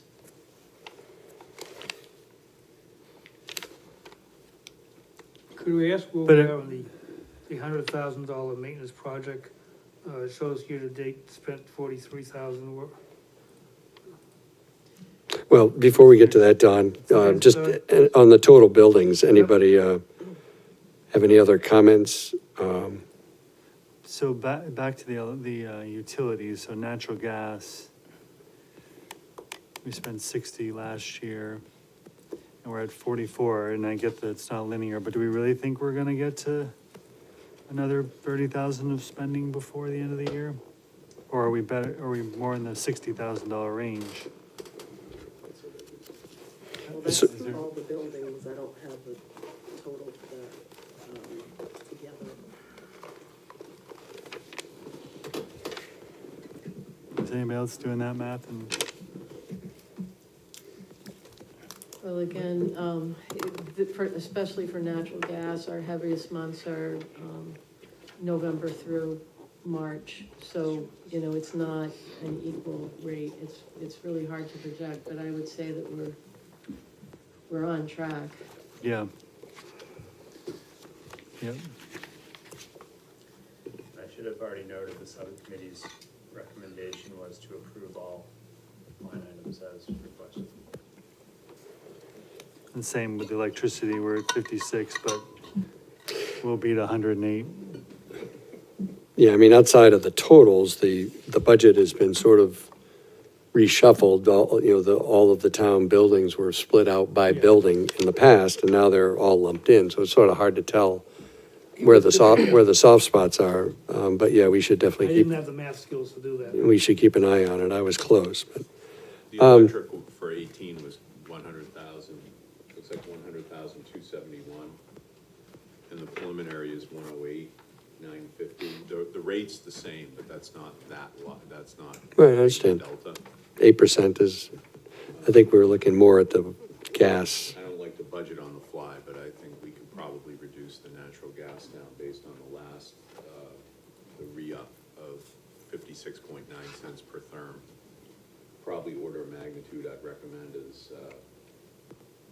I'd go $10,000, and then if we need to put it back in at select board, we could do that. Go to 60,000, make a nice round number. Yes, I think that'd be fine. I mean, that's awesome, and I appreciate you taking a look at that. What would be the trigger at the select board level to put it back in? If we did an analysis and found that. Okay. For some reason, we felt. We that missed something. The usage was going to be higher, but I look at 2018 actuals were 59,529. Yeah, by January. That's on a higher per. Yeah, by January, we'll have 2019 zeroed out, so we'll know where it is, and we would adjust accordingly. Got it. So I think you could probably do that, and then, subject to one more look at it, but I feel pretty comfortable with that. And by the way, that is a new price that just happened. Okay. Oh, and I'm sorry, and we'll lock in for that? Or We have, Okay, thank you. and it's about a 35% decrease in the rate.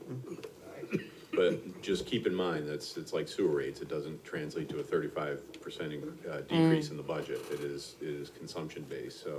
Yeah. But I feel pretty comfortable saying we could probably call out about 10,000 out of the account. Excellent. I will move that number of $60,000 at the request of or the suggestion of the town manager. Second. All those in favor signify by saying aye. Aye. Opposed?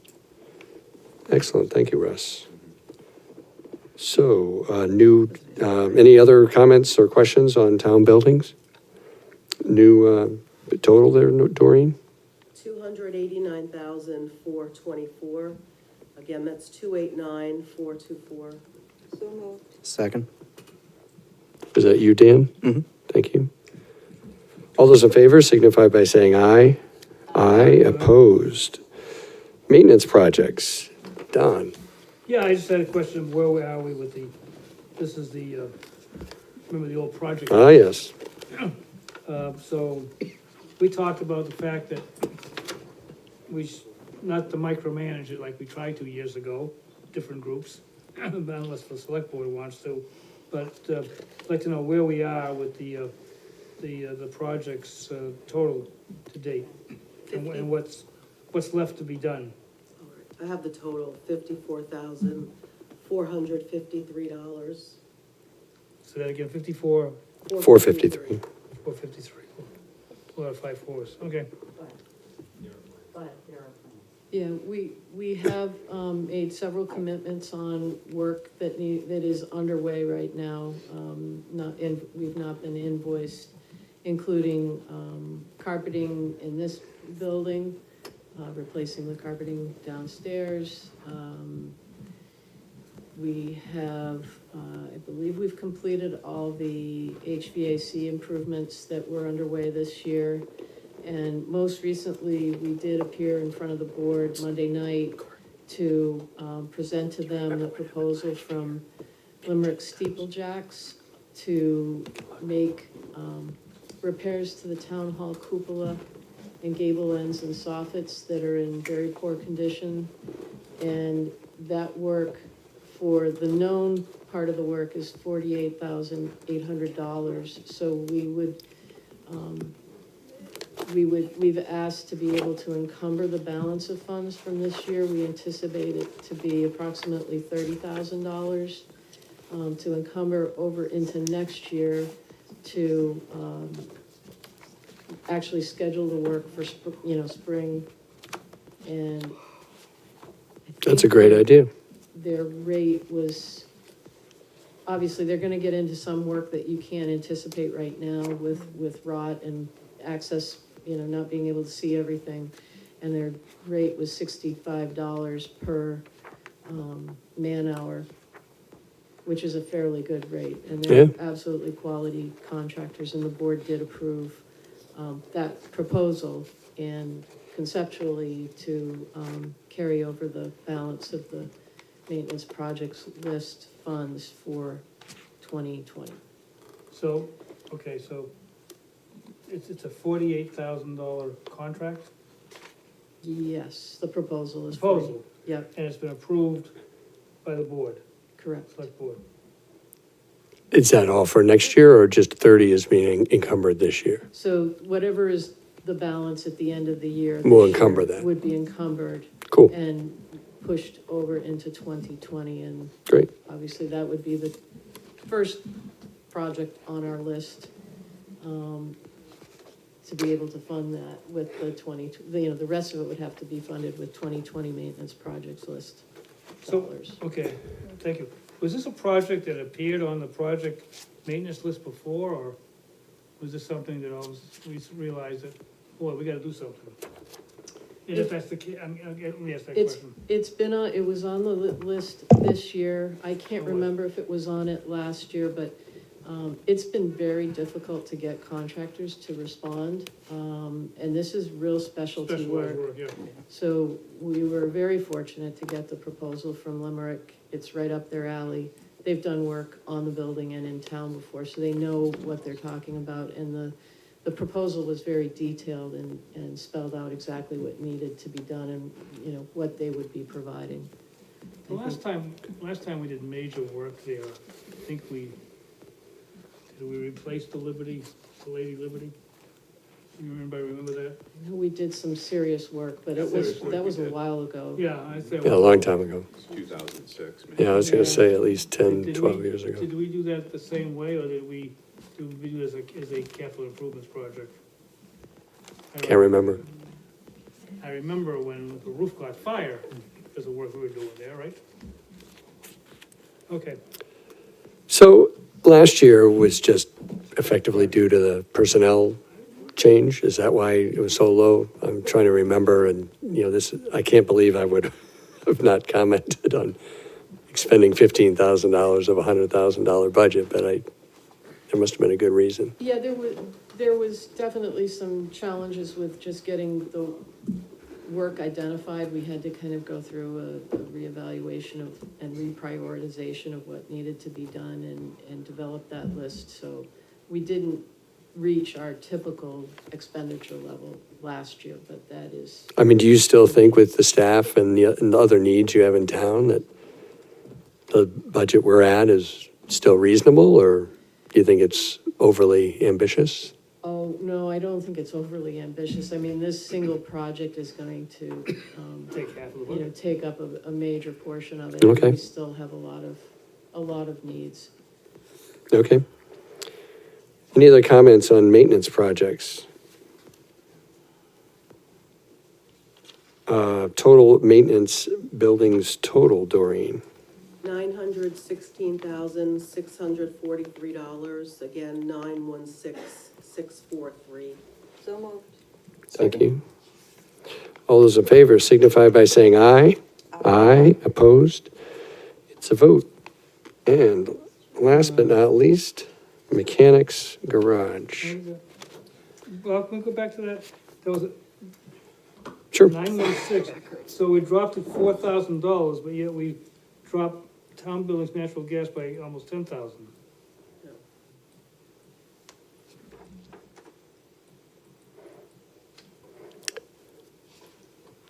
There's benefits in the maintenance account, in the maintenance general budget.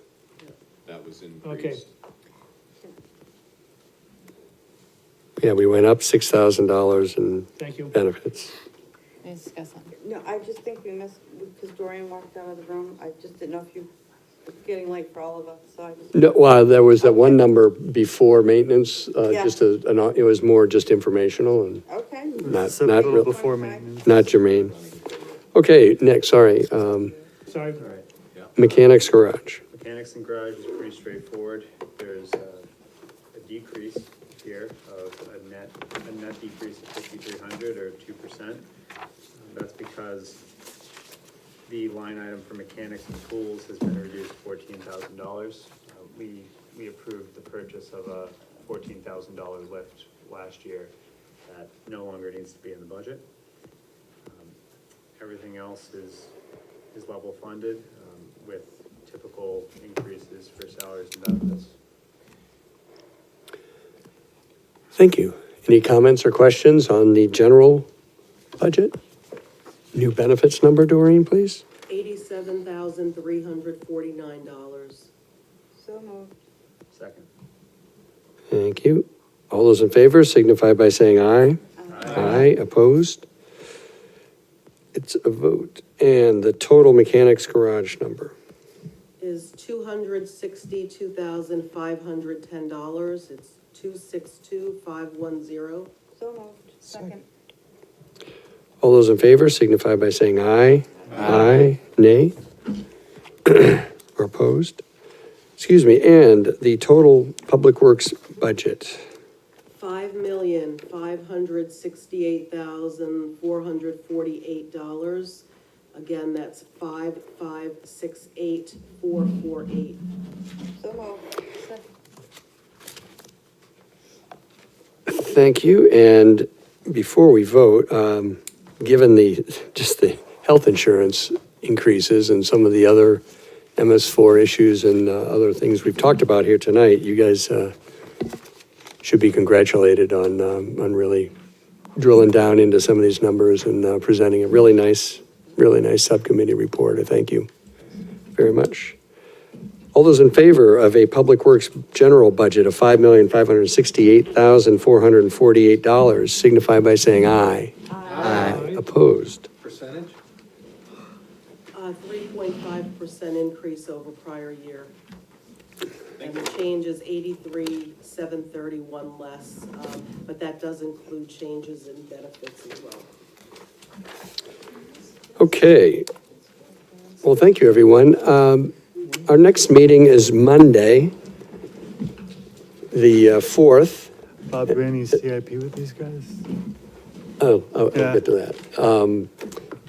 Chris will be leading the Health and Human Services and Parks and Rec and Library discussions with her subcommittee.